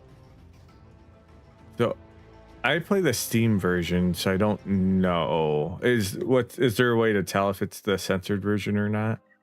I don't know exactly to what extent how many things they censor, but the best way to tell is that when you get to Shady Sands, if you don't see any kids, it's censored. There were kids. Then you got the uncensored one. Yep. Congratulations. Yeah, I got. Yeah, that's the main one. But I definitely had the uncensored version. Yeah, because I pick out a kid, the flower child was his name when I was in the church, and I think as the hub. I triggered combat with like the priest, and then all the followers, which one of them was a child, were like, nope, we're gonna defend our priest to the death. It's just like, I don't remember the specifics of it, but from what I was reading, they censored this game in the EU when it released at the time because the depiction of violence against kids was like heavily contentious, and it obviously still is even today. But back then it was a really big deal in the EU, so they banned it. Or I should say they censored that, specific depiction in the game. So what they did is they nulled out all of the kids in the game by making them invisible. They're still technically there, you just can't see them. And that makes me And think. they I can remember still- Fallout I think- 3 kind of had that, because you find that kid's cave in Fallout 3, it's all children. Right. And they hard coded where you gameplay. cannot like have weapons out. Because I remember that being like, I still remember in that game release people being like, "There's kids in the game," and like people like, "This is like unacceptable." And then when people found out that, well, you can't even like kill them, like they made it like when you go in there, you can't like. I forget if they take your weapons, if it's a narrative, or if the game just literally lets you draw a weapon. It's been so long, but then I remembered people being upset, like, you could kill children in Fallout 1 and 2, and why can't we kill children in Fallout 3? And one of the first mods I remember coming across was a mod that let you kill the kids in Fallout 3. Which that was one of the big things in that was, I don't know if it was in the marketing at the time, but it was definitely around the conversations around Fallout, was that you could break main quest lines in that game if you wanted. Like you could basically kill anybody and endure the consequences of that. Like that's one of my very early playthroughs. Like this is not like the first time I played the game. I've definitely beaten it several times by this point, but it's like I'm just going to be the evilest person that ever existed and just kill everyone I come across, basically. And you can still like play the game to that level. It's not easy, and it takes a lot longer because you have humongous combats. But you can basically go through the game and just like kill your way through every single settlement, basically. And still eventually complete the game technically. Which is so funny because in the base game for Fallout, to my knowledge, or at least as far as I can remember, there are no kids that have any relative importance to any kind of quest line. So if you so wanted to kill any kids in the game, you could, and it wouldn't affect any quests at all. Yeah, I guess I don't know exactly how it affects you. You do get the child killer trait that gives like a negative reputation. So I'm sure there's probably some characters that will react to you differently or shut off to you if you have that trait, but I don't know specifically what that trait did. I think when I hovered over it, was just like everyone knows of your evil, awful deeds. It had a pretty funny description. I believe in the first two games, I say only, but it basically affects the like dialogue and initial reactions of NPCs, and they all start out like massively negative. And it also enables bounty hunter encounters. Oh yeah, to start hunting. So if you never kill a kid, then like you never have to deal with them. They did the same thing in Fallout 3, I believe, too. Yep. Where like if you get You're too good or too evil, you have different types of bounty hunters, I believe, come for you. Yep. So I get, what endings did you guys end up going with in your playthroughs? Well, there's different ending cards for every settlement, or at least all the major ones. Yeah. So in my run through, I had Killian Darkwater in charge of Junktown. That's it. Yep, I did too. I ended up taking down Decker in the hub and kind of cleaning up that town. So that was like just a good trading place. I rescued Tandy in Shady Sands. So that became the New California Republic, which I believe is the interesting thing about this is that like there are like essentially confirmed canon resolutions to almost all of these settlements. So like the Shady Sands canon ending is New California Republic, but like there's a bunch of different other endings where like if you kill Aradesh but not Tandy, then she takes over. If you kill Tandy but not Aradesh, he like becomes super sad. If you don't get rid of the raiders, the cons, then they come in and like take over or wipe out. Yeah. Yeah. So then let's see what else. Said those. I saved Acropolis in mine. Yeah, mine ended up getting wiped out by super mutants because I was slow getting there. Then the Boneyard, I always kill the regulators because they're a bunch of jerks. Yeah. I think that's all the major places. Oh, and then the Brotherhood of Steel technically has alternate endings if you like kill people there. I don't know how you. I think there's a way where you can kind of sort of get away with killing certain people, but I've always either been like, all right, we're just a knight and we're here to do Brotherhood stuff, or I'm like, all right, we're killing the Brotherhood of Steel. But apparently if you only kill certain people in the Brotherhood of Steel, there are alternate endings, I think, for that faction, but it would be kind of silly to go in there and just kill one guy and then all of the rest of the Brotherhood is like, okay, and then you just run away. So I'm assuming both of you took out the Master and stopped the super mutants. Well, that's the main quest line. Yeah. Primary quest line requires you to destroy the military base and the cathedral. The only alternative to that is the like, I cave into the super mutants or want to join them for whatever, if they persuade you to join, you can end the game there. Yeah, the one that I got was pretty much identical to yours, Blue. I got the one where, basically I convinced the Master that his math was off and that he cannot. Well, if he does create super mutants, then they're all going to be, what was it, contaminated or? I think sterile. Sterile. That's what it was, yeah, right. So they're all going to be sterile, even though he doesn't know that. So I convinced him that he was basically creating a pointless plan, and he, self-destructed the base at that point. So that was interesting. Necropolis always pretty much ends with me, unfortunately, getting the water chip, and then, because the ghouls don't really have a problem with me doing it, because I talked to some of the NPCs there, and I think I take out Smitty, the guy that's in the cathedral, or I forgot his name. The guy who's kind of in charge of the ghouls. What's his name? Oh, Set's the guy. Yeah, that's right. That's right. So the guy who's kind of like the gangster of the ghouls, so to speak. So I pretty much always kill him and then convince the good ghouls that, like, okay, I took the water chip, but I also fixed the pump, so here you go. And then when I leave, I never really finish the game early enough. So unfortunately, they still get overrun, but I never really see it. So that's the ending I get. And then as far as the Boneyard goes, same deal. I always just, basically just take those guys out. Forgot what they're called. You just named them Blue. Because they're pieces of crap. The regulators, because they're pieces of crap. And I help out the raven-haired lady, who I also forget. I'm forgetting a lot of names right now. But I help her out, take out the regulators.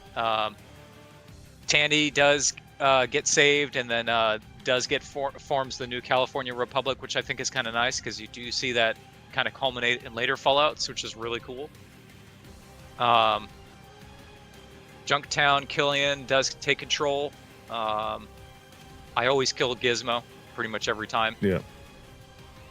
Brotherhood of It's a fun Steel. early game fight. Yeah. Brotherhood of Steel, it pretty much always results with major research and development becoming kind of a thing, because Rhombus is alive. If Rhombus is dead, then it kind of becomes like a dictatorship, and if Kedrick is alive, or the Master is alive, for at least 170 days, then it just gets destroyed. So in my case, it turned into a research and development house.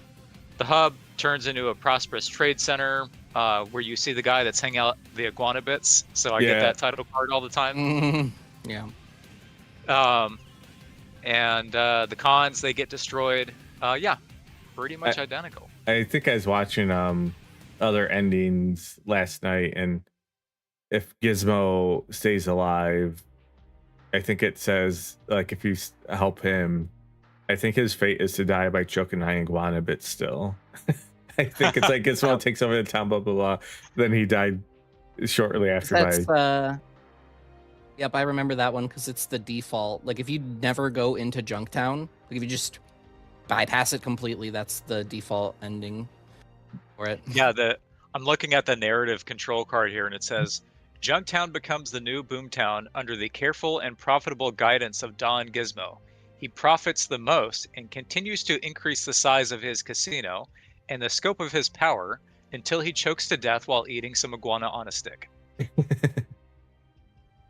It's one of my favorite things about this game that I know for me, it wasn't real until I played like Dragon Age Origins, where I remember like beating a game and seeing like the wrap up of all these people and places you interacted with. And I do think it's really cool. The one thing though is, like, I look back at this game and played it through just recently, a lot of the choices, it does fall into that trope of like, do you side with the clearly good people or the clearly evil people? And I think that's just the nature of like it just being an early game to do this. I do always find it a little bit more like, it's good to have that sometimes, like in some towns, but generally it's a little bit more interesting when there's just a little bit of gray, like even if it's still like good and bad. But if you have a little bit of gray, and the closest I think you kind of get to that is like the Blades and the Irregulars. But that'd be like my one complaint, was like most of the time it's like, are you gonna just be a jerk, or are you gonna do the right thing? And so I'll be interested, because again, I've never actually played Fallout 2, so I'm interested to go and check Fallout 2 now to see how that expands, because I know Fallout 2 is a much bigger game in scope. I know it has a lot more going for it. I also know it has a few more issues going for it when it comes to like bugs and just some of the direction. But that said, I know a lot of people still prefer it over 2. I think just generally it's like you had this solid engine and foundation that they were able to just build and stack upon, which is kind of crazy when you think about how successful Fallout 2 was, that we never got like a true Fallout 3 until Fallout 3, which Yep. I mean, they were working on it, like Van Buren. I think that was like the project name of Fallout 3, while Black Isle Studio was working on it. Was like in development when the studio shuttered. So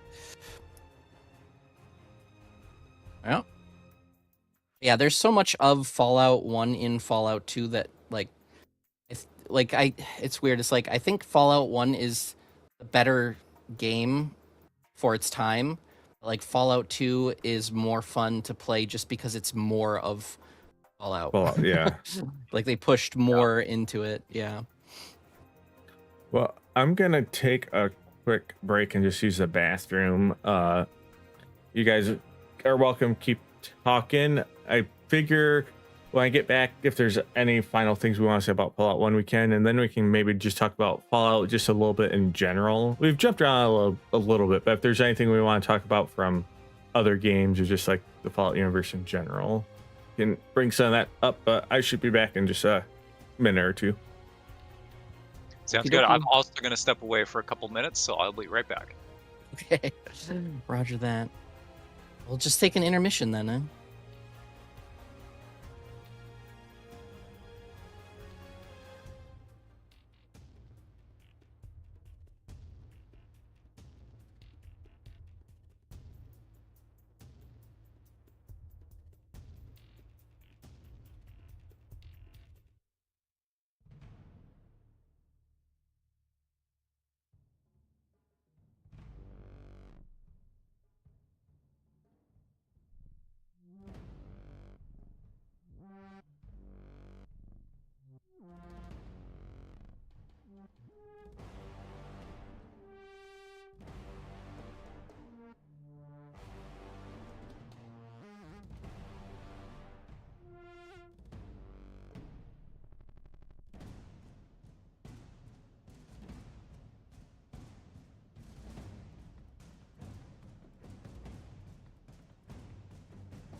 All right.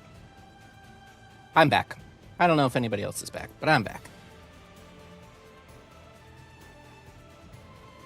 I see Bucho and Shadow are taking bets on who comes back first.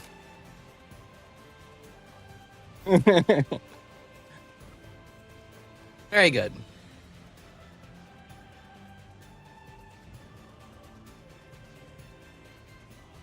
See, there's some cathedral background playing here. This is a quite late game. Oh, and there's a Nightkin going down. Welcome back, Pixel. Thank you, sir. It's always interesting to go through Filbert's background here and see what you can find. Oh, there he is. All right, I'm back. I had to feed the dogs too. I had almost forgot.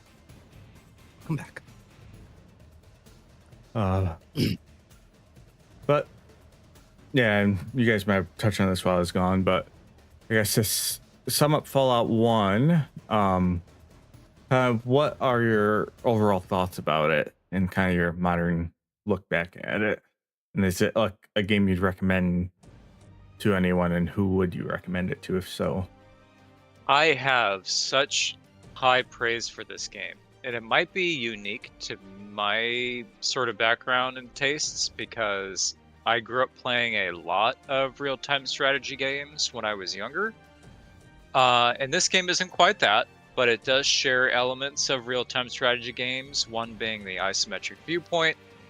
And so when I first played this game, it was a little bit different to me, having that sort of real-time with pause combat, as opposed to what I was used to seeing in RTS type of games.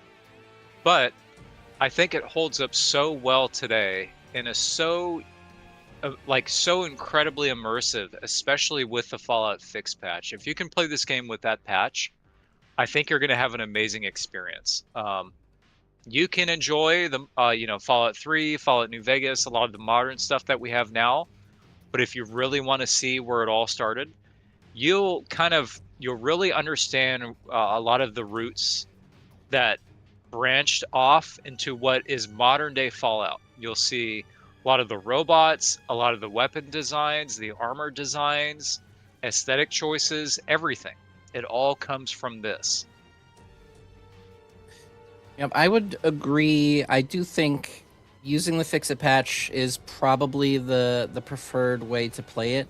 The game is still playable, even without the patch, but it introduces a level of kind of complexity and difficulty that that's probably not intended in the game, just because, especially everything around the companions, which were like added very late in Fallout's development, so that it's not fully fleshed out in the game as it is without the patch.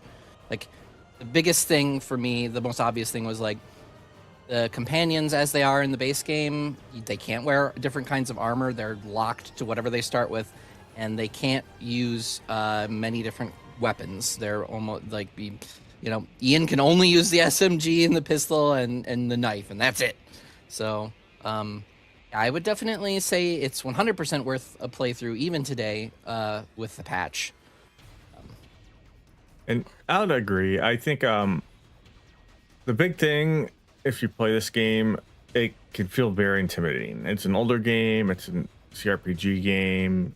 So that sometimes has some luggage. And it does have a little bit, but the combat, the exploration, the game knows how to roll it out in a smart way where I think it's easy enough to pick up on. It's definitely not going to be as fast paced and as action packed as like the modern 3D games are.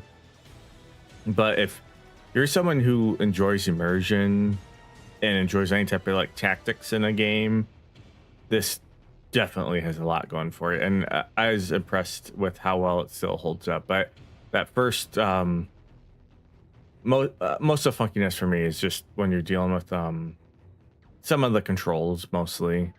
But once you kind of get the controls and stuff like that figured out, the game just plays plays so well. So yeah, still a big recommendation for me. And I gotta add here too, for anybody that's wanting to play this for the first time, I cannot recommend the Fallout Fix patch enough. Yep. Mostly because on top of just fixing all the bugs, or many bugs that are in the base game, it also scales the UI in such a way that makes it easier to read. So one example being the dialogue box. If you are playing this without the Fallout Fix patch, regardless of what resolution you play it on, the dialogue box is going to be a lot more compressed, even though you would not think it to be that way. But if you're looking at the gameplay video that's playing here on stream, that dialogue box is a lot wider, and the Fallout Fix patch is what allows it to be that. You cannot change the resolution without that patch and have the dialogue box be that wide. And if you don't have that, you're going to be playing the game and have these combat encounters where you're not going to be able to read the dialogue fast enough because too much of it is scrolling through that dialogue box. So if you play the game, please play with the fix patch. It also it fixes weapon types. Like Blue said, allows your companions to use armor types, different types of weapons.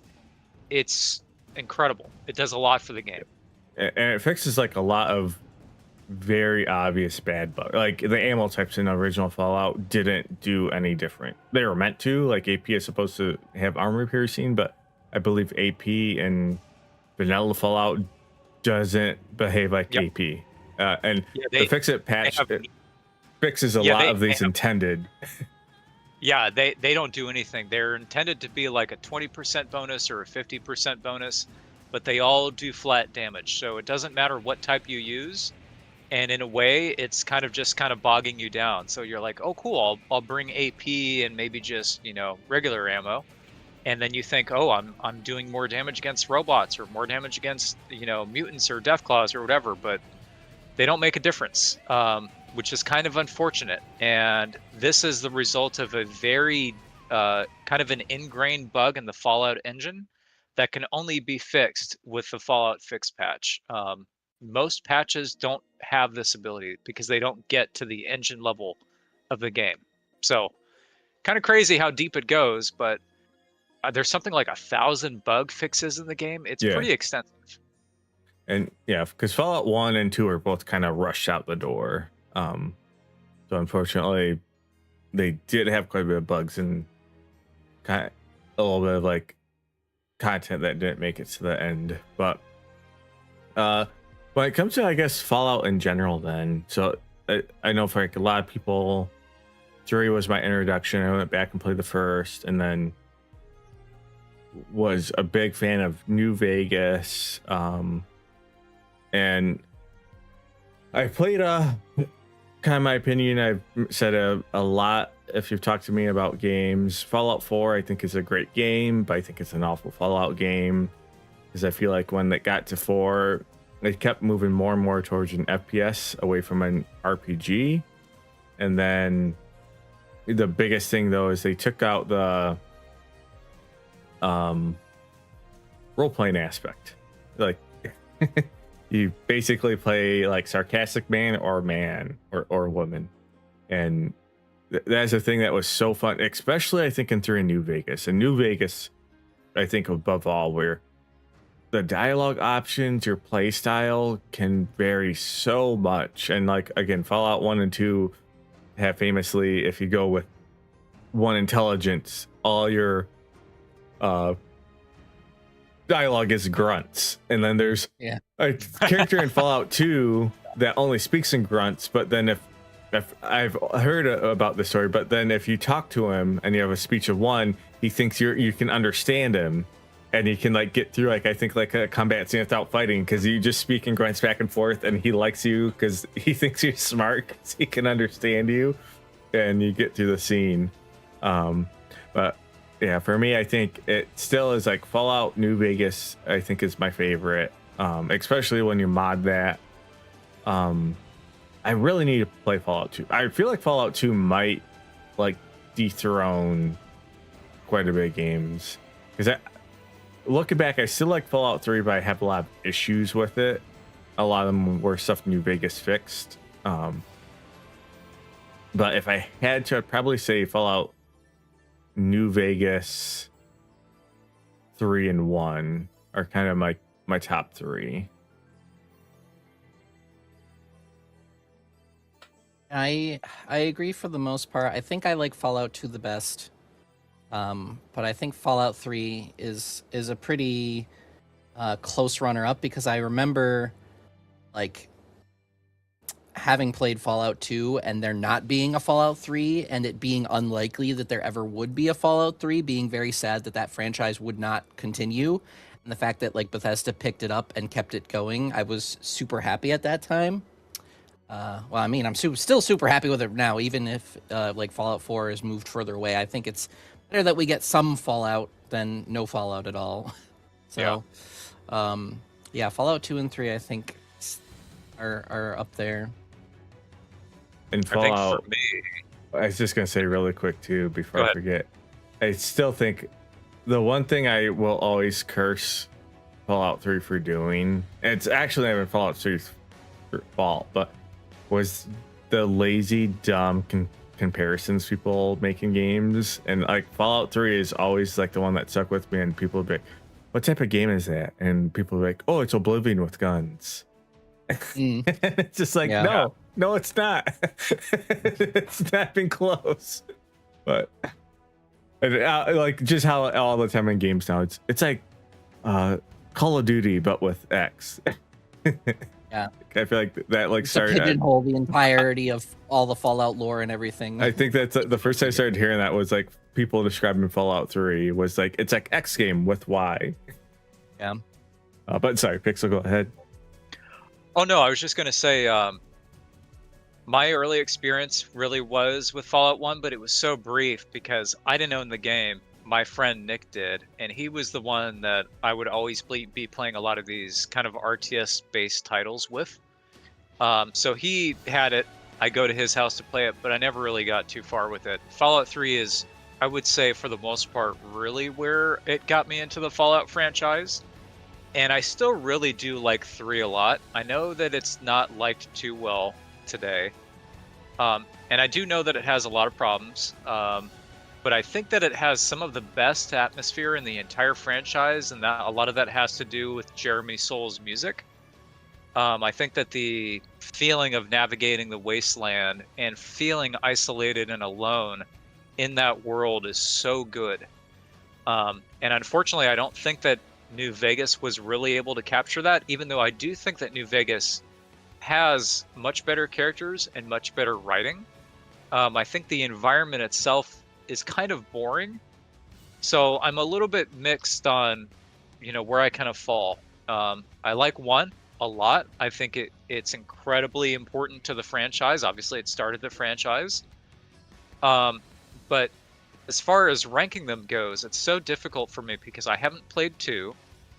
And that's really aside from 76, that's the only one I haven't played.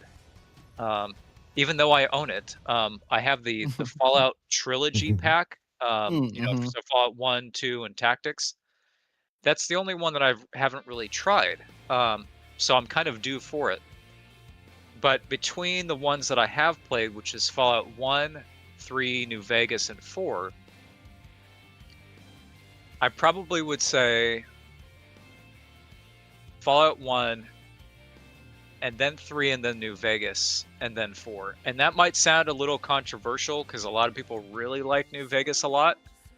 But New Vegas for me really lacked that sense of isolation and loneliness that I think is so important to the Fallout universe and immersion. Even though I really enjoyed the game, I especially love traversing the waste and encountering Cazadors because I think they're so damaging and so punishing, but it's rewarding to be able to take them down too. So it kind of brings back that aspect of early Fallout that I really like. But unfortunately, the everything kind of taking place in the desert really kind of just, I don't know, seems kind of boring to me. I agree with that, with the fact I think the world, like the map of New Vegas, I don't like it. I find it boring because Fallout 3 does like the fun thing, and like 4 did this to a degree, not so much for I guess someone like me, but 4 I liked three, it's like you can go to the Capitol building, you can go to like all these monuments, and like what's this place look, or what's this little town outside DC look like after the apocalypse, and you could and I just think that was, and then they could have fun with it because you'd go to these monuments and they would clearly put like a bunch of like both like almost like fourth wall jokes, sometimes like political commentary about like today or something in it, or but they'll, and I don't know, and then it's always fun too, I think, when you have like some of those locations in Fallout 4 and 3 when the NPCs in the world, like well, one of my favorite things is like when the NPCs, like, I'm trying to think of something. I know there's a couple. I'm drawing a blank, but where they like have some like forefather or something that they turn into like a mythic figure.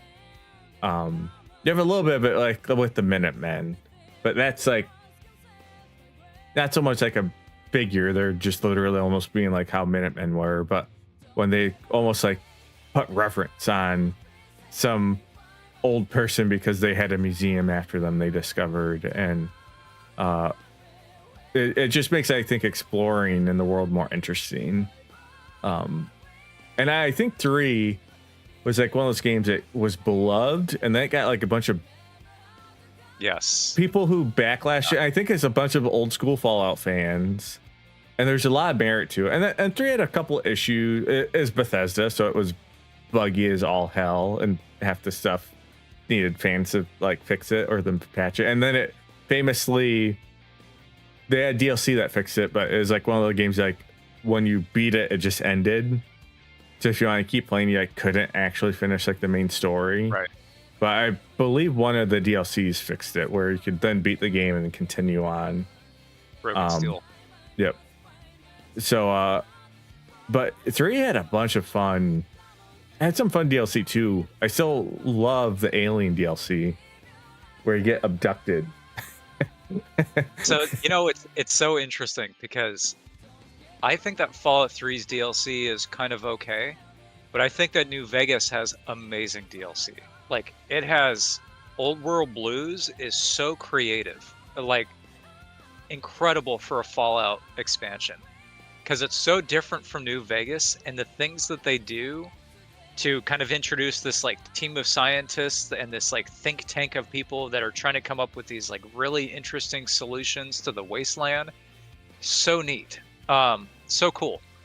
But at the same time, with Fallout 3, I think that Bethesda really nailed the aspect of exploration, because they would put these points of interest on the map, but space them out in such a way that made you, like, they were far enough away for you to see, but you'd want to go check them out. And then you might find like a cache of books or items, or maybe even dead raiders, or maybe even have random encounters along the way. And those random encounters obviously were recreations of what you would see in Fallout 1. And it was really nice to have that again. And the world itself was just kind of fun to explore. Whereas I think that Fallout New Vegas, because everything sort of took place in the desert and it was largely empty, mostly missed that. But the DLC really turned a lot of that around, in my opinion. And 3 still has some so memorable moments. I remember coming out the vault and that like white light, and 3 is like one of the first games where I remember being so immersed. One of the first things I still remember to this day, playing 3 in college, I went and got it for my PC, and as soon as I got out of the vault, I remember just you come across like one of the little town. It's like a tiny little town. Bunch of the buildings are destroyed. I remember I walk up, and I just like open up the mailbox, and there's like a newsletter or something in it you can read, like talking about the like war brewing and all this stuff. And it was just like, as a player, it's like I wanted to learn the history. Like I wanted to learn like what was going on right before the war, and it's just like so fun to get like those nuggets, and you're able to like find them. And then I remember like talking to a ghoul who was around like during the war, like pre-war, and it's just like I want to talk a lot to this character and like learn all these like little lore tidbits. And New Vegas, I don't think had as much that because of the environment and stuff, but the thing for me with New Vegas just always has to be the weapon modding is big to me, especially with mods. And then some of the quests in that game have such crazy outcomes and things you can say and do. Is that there's so much I think more I like about 3, but the questing and storytelling for New Vegas for me it's so hard to beat that. I think New Vegas, this is why it's so difficult for me, is like so many things in New Vegas do fall out right in that they limit you. You can't master every skill. You really have to think about what you're doing. You can't pass speech checks maybe quite as I mean, you can, in the first game you could reload your save, sure, but it's not like you can just, basically do a speech check, and if you fail it, just keep trying and then eventually you'll pass it if you get lucky. In the first game, like I said, you had to reload your save, but in New Vegas you have to have the necessary skill points to be able to pass that speech check, and I really appreciate that because that means you have to invest in it. But at the same time, Fallout 3 just has this atmosphere about it where you might encounter like a settlement that's been overrun, it's empty, there's only raiders in it. You'll explore a house and find that like maybe there's a newspaper, or maybe there's like a piece of paper writing about somebody that wanted to send something to their dad or something like that. And it makes you kind of think like, wow, I wonder what happened here before I got to this house. One of the first things I can remember about Fallout 3 is early in the game, like you, Filbert, there was a mailbox that I opened up and I found a skill book in it. And I think it was like Grognak the Barbarian or something like that. But it's like, okay, the developer, one of those guys, had to manually go in and put that skill book in there, and 99% of people will never ever find that. And I thought that was so cool. But yeah, Bucho was saying in chat that it's 76 a Black Sheep of Fallout. I've never played any of them, but that's the one I'm most familiar with. My little bro and through my little bro and Rufus streams. It's the Black Sheep Rufus because it is just like an online game. It's an MMO, I don't know if I call it necessarily an MMO, but it's kind of an MMO. So I think it had a rough launch. I've played it a little bit, probably a year ago, and from what I know, it's improved a lot. Like I think the game at launch didn't have like NPCs; it was all like robots, and it was just weird. But they finally added like NPCs and stuff. But it's just like one of those things when a game has always been like a single player and very narrative heavy game, and it goes to be like an always online MMO type game. That's just gonna have that issue with like a lot of the fan base, and so which I think it just works. Tom Howard, it just works. But yeah, it's like one of those things. Like I definitely do have an issue with it. Like I'm someone I would prefer them make just a more conventional Fallout game. But if they were gonna make that, then so be it. Like I have more than enough games to play. But yeah, from what I hear, it's a pretty solid game now if you're into that style of game. And yeah, KP, I did not think the game was real. I thought the lore was interesting. Oh, I know the lore within the game. But yeah, the actual black sheep of the Fallout franchise is Brotherhood of Steel. Yes. Which no, that doesn't exist. What are you talking about? That's a DLC. Right. Big DLC. Although we were talking about DLCs, and I looked at the Fallout 3 list, and I'd forgotten that Point Lookout was a DLC, and The Pit was a DLC, and both of those are really good. Yeah, I've forgotten how good the DLC for we were living it good with Fallout 3 DLC. Yes, and that Blue's talk because after Fallout 2, they did like tactics, which I've never played. Which that's like a very loose story, and instead of being like an RPG, it's like a tactics game, like think like Final Fantasy Tactics or something. And Yeah, it's very linear. Yep. then they did Brotherhood of Steel, which is this like two like it's on the Xbox, and I don't know if it's on PS2, but it's like almost an action hack and slash type game. And essentially nothing that made Fallout was in this game. And I think it's just like a bad game in general too. And then yeah, Fallout really didn't have its resurgence until Bethesda bought them and made Fallout 3. And Bucho, to your point, I think the thing with 76 is at the time it came out, it was missing a lot of kind of content, and the fact that it was an online game really hurt its chance for success and finding an audience as it released. So by the time it got to where it is now, a lot of those people have kind of moved on or sort of ignored it. I think there's probably a pretty good chance that it's pretty decent now, but with it being, 6 years old at this point, I don't know that it has a chance to really take off as it did back then.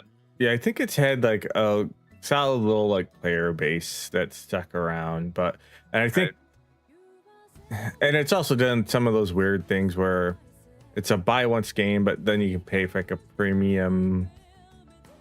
I don't think it's very expensive. It's like $6 a month or something, and you can have like extra features, but you don't need it from what I understand. It's been one of those games I wouldn't be opposed to getting a group of people and just playing one time.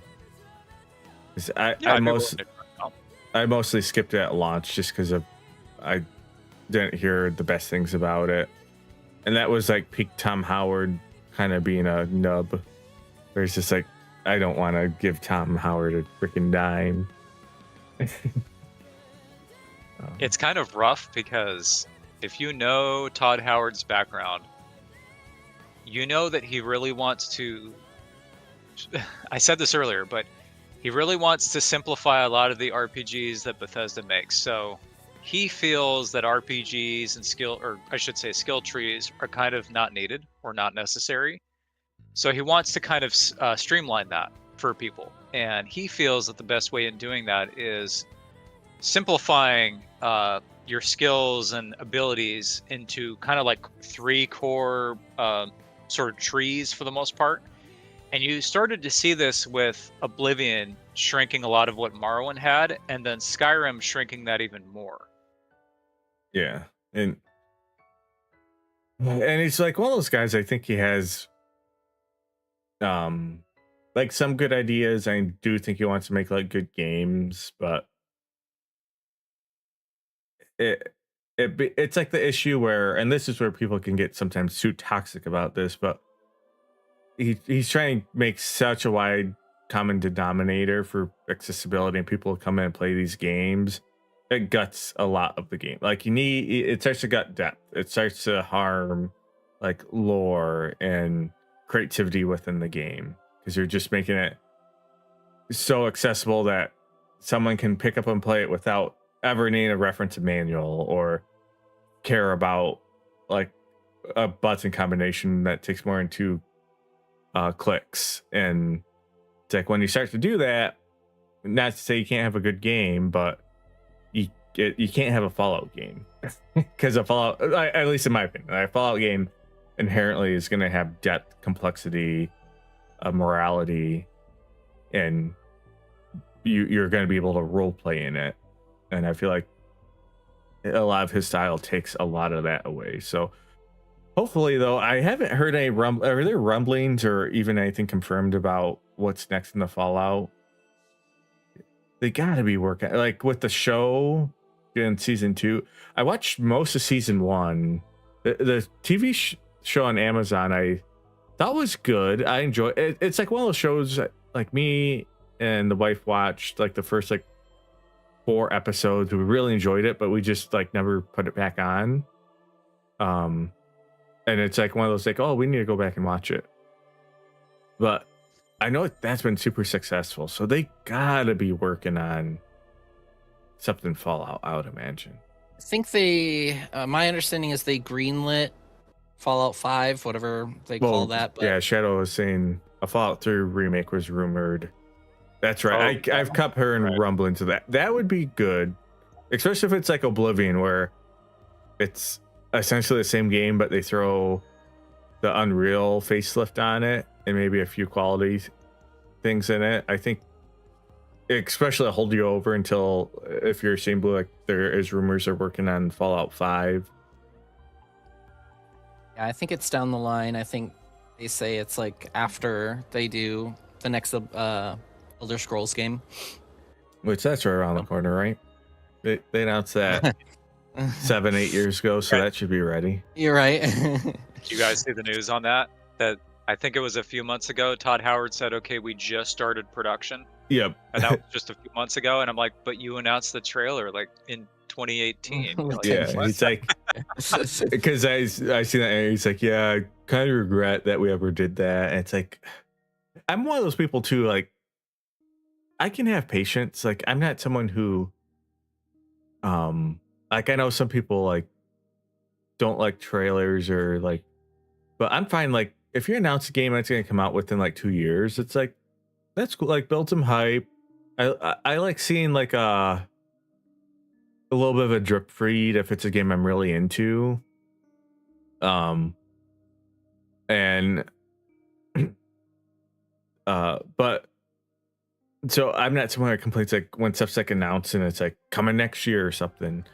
But yeah, that was like crazy that they like, and it wasn't even like a Metroid Prime 4 thing where it's like it got announced and they're like, yeah, we scrapped it like 2-3 years in and started over. It's just like, no, we kind of announced it because someone wrote it like on a whiteboard. Okay, no, they are not in the same series. They're made by the same developer, but they're totally different games. But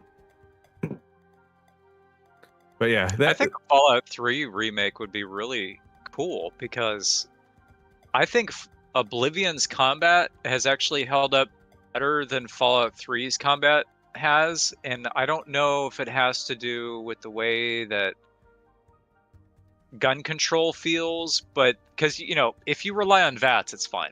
But yeah, if you're just kind of doing things willy-nilly, shooting with a rifle, whatever, you might find it a little bit clunky to use. So I think a Fallout 3 remake probably could be pretty nice. you want to wait If with it your feels ears? anything like thing, Fallout 4's. Oh, And- there you go. Just gonna sit here and look at me. I do remember that too when 3 came out, thinking the gunplay, like I remember even then, like this gunplay is kind of janky, but the VATS was so fun in it and it worked so well. It's what I focus on a lot. But yeah, I think and that's a crazy thing too. Fallout 3 is I think 2008, 2009. Like we're Yeah. talking like almost 2 decades. So it's just like I do hope it gets a remaster. Facelift. There is a period of time gonna where let people Cassini on out real quick. PC You can keep. I'll hear you. There was a period of time where on PC Fallout 3 was having trouble running, and I think it was because when Windows 7 came out, it wasn't compatible with Windows 7, or maybe there was like a missing driver. I don't remember the specifics, but I remember that people had trouble playing it on PC for many years. And then I think there was a mod that came out, or maybe it released on Steam that made it compatible. So it's in a good state of play now. You can play it just fine, but at the time it came out, when Windows 7 released and people had trouble playing it on that, they didn't really have a solution for a while, so the best way to play it was kind of still on the 360. I don't think that's the case anymore. It's been a little bit since I played 3. It's been a while since I went through and done a playthrough of 3. But yeah, I think, and that's one of those games that's so modded that I'm sure there's a way to play it. And I know, Yeah. I think that's one of them too, where it had like a lot of 32-bit design behind the game engine. I think there's like mods that let you run like scripts in 64-bit that fix a lot of issues.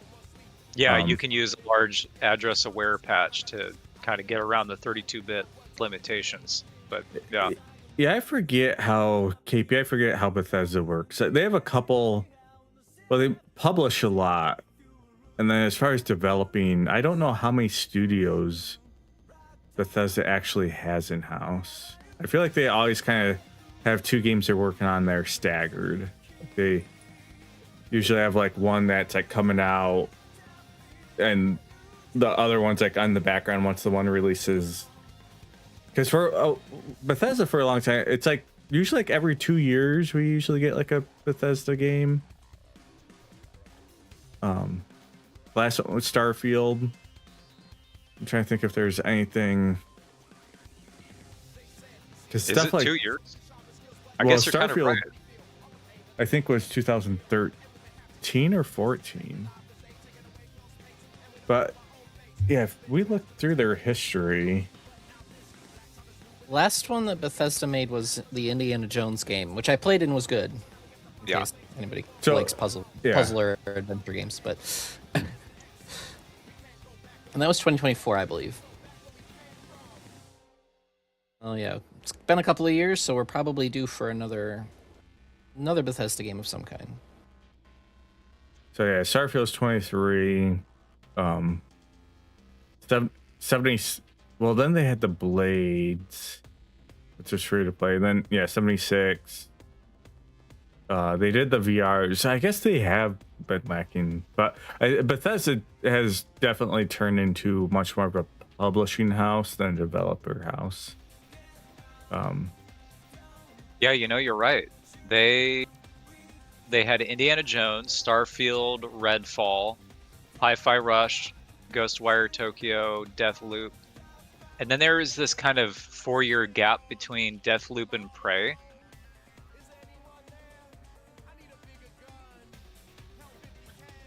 But Ninjutsu says Fallout 3 on PC is good, but it does freeze if you tab out a full screen. Saving often is def recommended. Yep. yeah. And Fallout 3, I think, is like the era. There's an era of like PC games that got off being DOS based. So like 98 to like really like 2006 that are often like rough to run and really want to run on like Windows 9X or like XP. And Fallout 3 is like the end of that era where games just kind of are happy to run. Like I feel like most games, if they release like 2010 on Steam, I can install them and usually play them just fine. But like once you go before like 2010, like all right, I might have to look up some fan patches or mods. Oh yeah, when did they get bought by Microsoft? I know that happened. You're right, Shadow. I forget the timeline though, because that was fairly recent, right?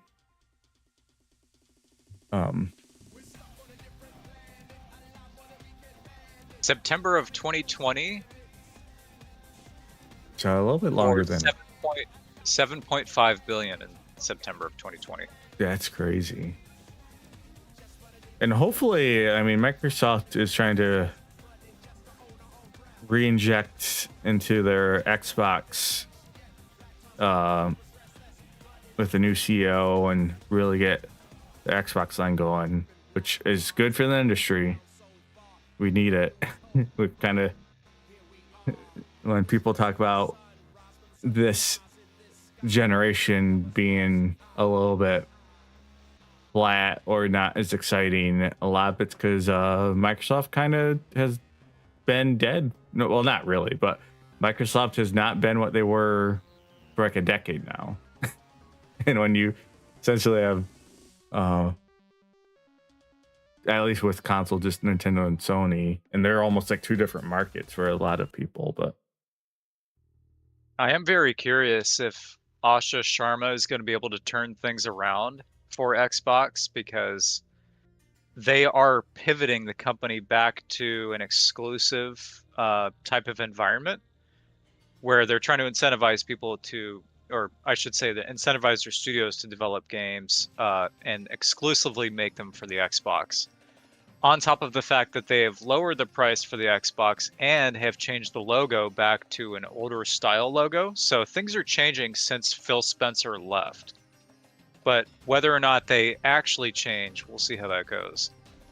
I'm hoping if they do that, they still view PC as Xbox and cross release. It could be too late for that, Shadow, but the thing is, the industry is so short-minded, because I'm trying to think, because like Nintendo was king and PlayStation like just dethroned them in a single generation, and then you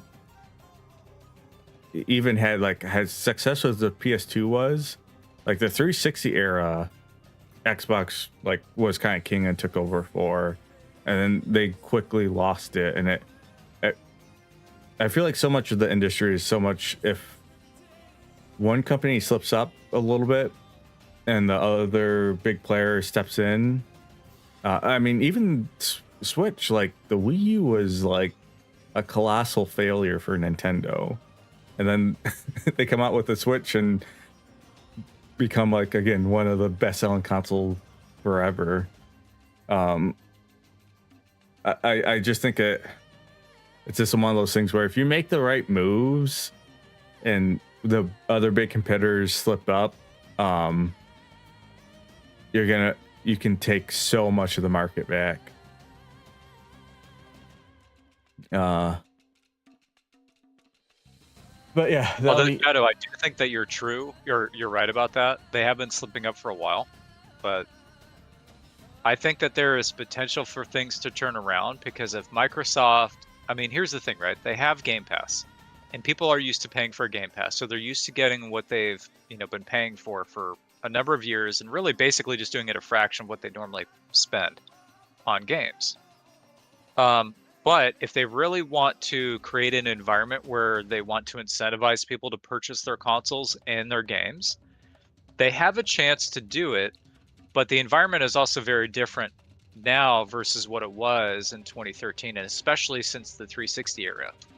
They're almost entirely a digital platform now. They don't really sell like games physically. They still do, but a lot of them are not completely on the disc. So will they cater to that sort of crowd that wants things physically? Probably not. But will they make games that have the potential to be good? I do think so. Well, and unfortunately, I still I remember I saying like last gen, and there's a couple people, and I'm gonna say who, but none of them are in here right now or in chat, but who I remember used to just get so fucking like I was insulting their mother when I used to say like last generation. Like, I think might be the last generation for physical, like the PS4 and Xbox One and even Switch to a degree. It's like when I see the next gen, I could see Nintendo saying physical, but I can see a lot of consoles being like, we're done. And we've kind of seen that.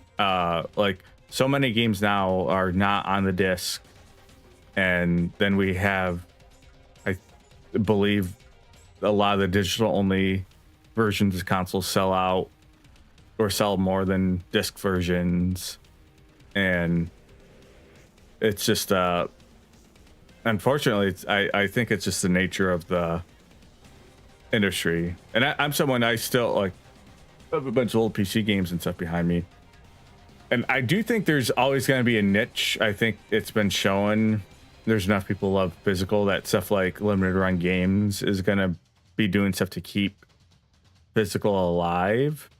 The real question though is like, are console manufacturers going to allow that? Well, there still are KP. Like, again, I bought System Shock 2 a couple months ago. Well, I bought it last year, but I got it a couple months ago. Physical only PC game. Came out on Blu-ray. I didn't even have to install it. I literally just copy the folder onto my desktop and run it. That's the install process. And the thing too about physical is that I do think it has the potential to turn around, and I say this for good reason.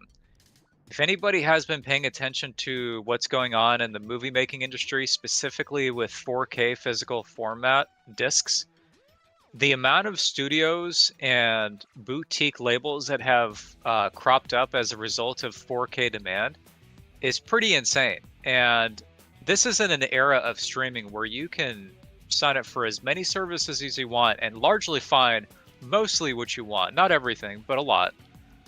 But still, that doesn't really stop the production of 4K because there is a demand for it. And console could go that way. I'm not saying it is, or that things look dark right now, because they kind of do. And if you're talking about the physical format of things, but they have the potential to turn around. And it all depends on consumer demand. If they stop spending on digital games, or they start, people start seeing an uptick in physical disc purchases, that could happen. It largely depends on what the customers do and what kind of trends they start to witness. I think there's this like I think with the console manufacturers, there's this big fear of you don't want to be the first to kill physical. Because I think if the next console comes out and PlayStation 6 is digital only, like I think you're gonna get so much PR, so many headlines, like we have a disc in ours. If you're Microsoft or whoever, and vice versa, because essentially that was like the thing that screwed Microsoft in 2013 was when they're like, we're going always online, and Xbox had so much market share that they just lost because of that. And it's no secret, a lot of these companies want you to go through their digital marketplace because that's where they're going to make the best profit.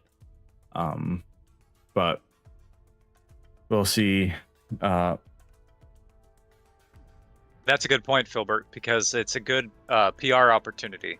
Think of it this way. Remember when PS3 had that thing that's like, oh yeah, you can share your games with your friends. Yeah. Here you go. Well, imagine if PlayStation 6 is purely digital, how Microsoft can turn that around and say, oh, well, we give our users choice. Here's what we have, physical and digital. And you can imagine the shitstorm that would arise from that and be like, wow, look at Sony back in 2013 versus Sony now. Look how different they are. And the customers, the people, would definitely cause a huge shitstorm from that. Yeah, I know it varies, Shadow. We still have physical retailers who they have went down quite a bit, but you kind of have to now, at least where I live, go to specific stores. Like Barnes and Noble still has a really good movie selection. They do like Criterion, but a lot of our department stores have lost their physical media. But I think that is what I see, at least over here, is it's become a niche. It's almost become like a niche hobby, but there's a lot of money in it. So like the big department stores and big chain stores don't bother with it. Just like they don't bother. If I go in Walmart, I'm not gonna find like RPG books. I'll probably find like a D&D starter set, but I might find like the player's handbook, but I'm not gonna find other D&D books, or I'm not gonna find like Pathfinder or Call of Cthulhu. But you're gonna find that in a bookstore, and a lot of our like bookstores, at least over here, kind of cater to vinyl and Blu-ray and Criterion and all that. And again, this isn't quite the same, but I look at the movie making industry and physical CD production today. For anybody that doesn't know, 2026 has had the largest year of acquisitions for boutique label and 4K production companies that have propped up ever since. So we have seen a huge surge of interest in 4K purchases, specifically on physical disc. Now, that doesn't necessarily mean it's going to happen for games, because there is a little bit of cross contamination with the audience. You might have the same people that watch movies and purchase games, and some people who don't. But it all depends on what consumer demand is. Are we going to see a shift? There's a potential, but it's also possible that things will kind of continue the way that they are now, where we will slowly transition into purely digital. And yeah, and it's one of those things only time will tell. The interesting thing though, it's like a lot of younger people who are into games often collect retro games. Like there's that physical aspect to it that they like to get into. But yeah, all that said, yeah, Microsoft owning Bethesda now, if for Bethesda, that essentially is unlimited money to a degree for an already very successful studio, especially if they got bought like $7 billion. Let's hope maybe that does encourage them to develop or publish more games like Fallout and Skyrim a little bit quicker. I don't think, and it's weird, like something like New Vegas, like why they haven't been like, let's hire this other studio that has like prestige to like make her games every once in a while. Because yeah, for a long time it's like both those series have essentially been on pause since Fallout 4 and Skyrim, which is crazy.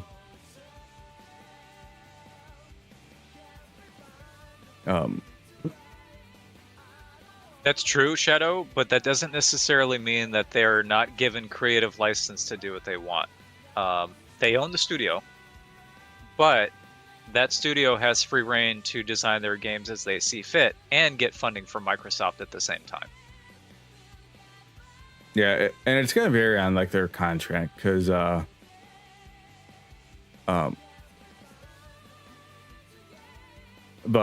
I don't know what you're talking. Microsoft bought a whole town, KP. But yeah, and game studios being bought and sold too is just we're talking about Fallout, like Interplay, like some of these like prestige defining studios in the 90s just don't exist anymore. But Obsidian, I know, has been doing pretty good. I know they kind of had to sell just because they were like in that, they've been that like AA game studio for a long time, and they kept making games that would like make money, but then they would eat up all their money between like their next release, and they're like, we just can't can't survive like this. But yeah, I think unless if anyone else has anything they want to add, I think that's a good spot we can end it. But yeah, again, thank you, Pixel and Blue, for being a part of this month's EXP Monthly.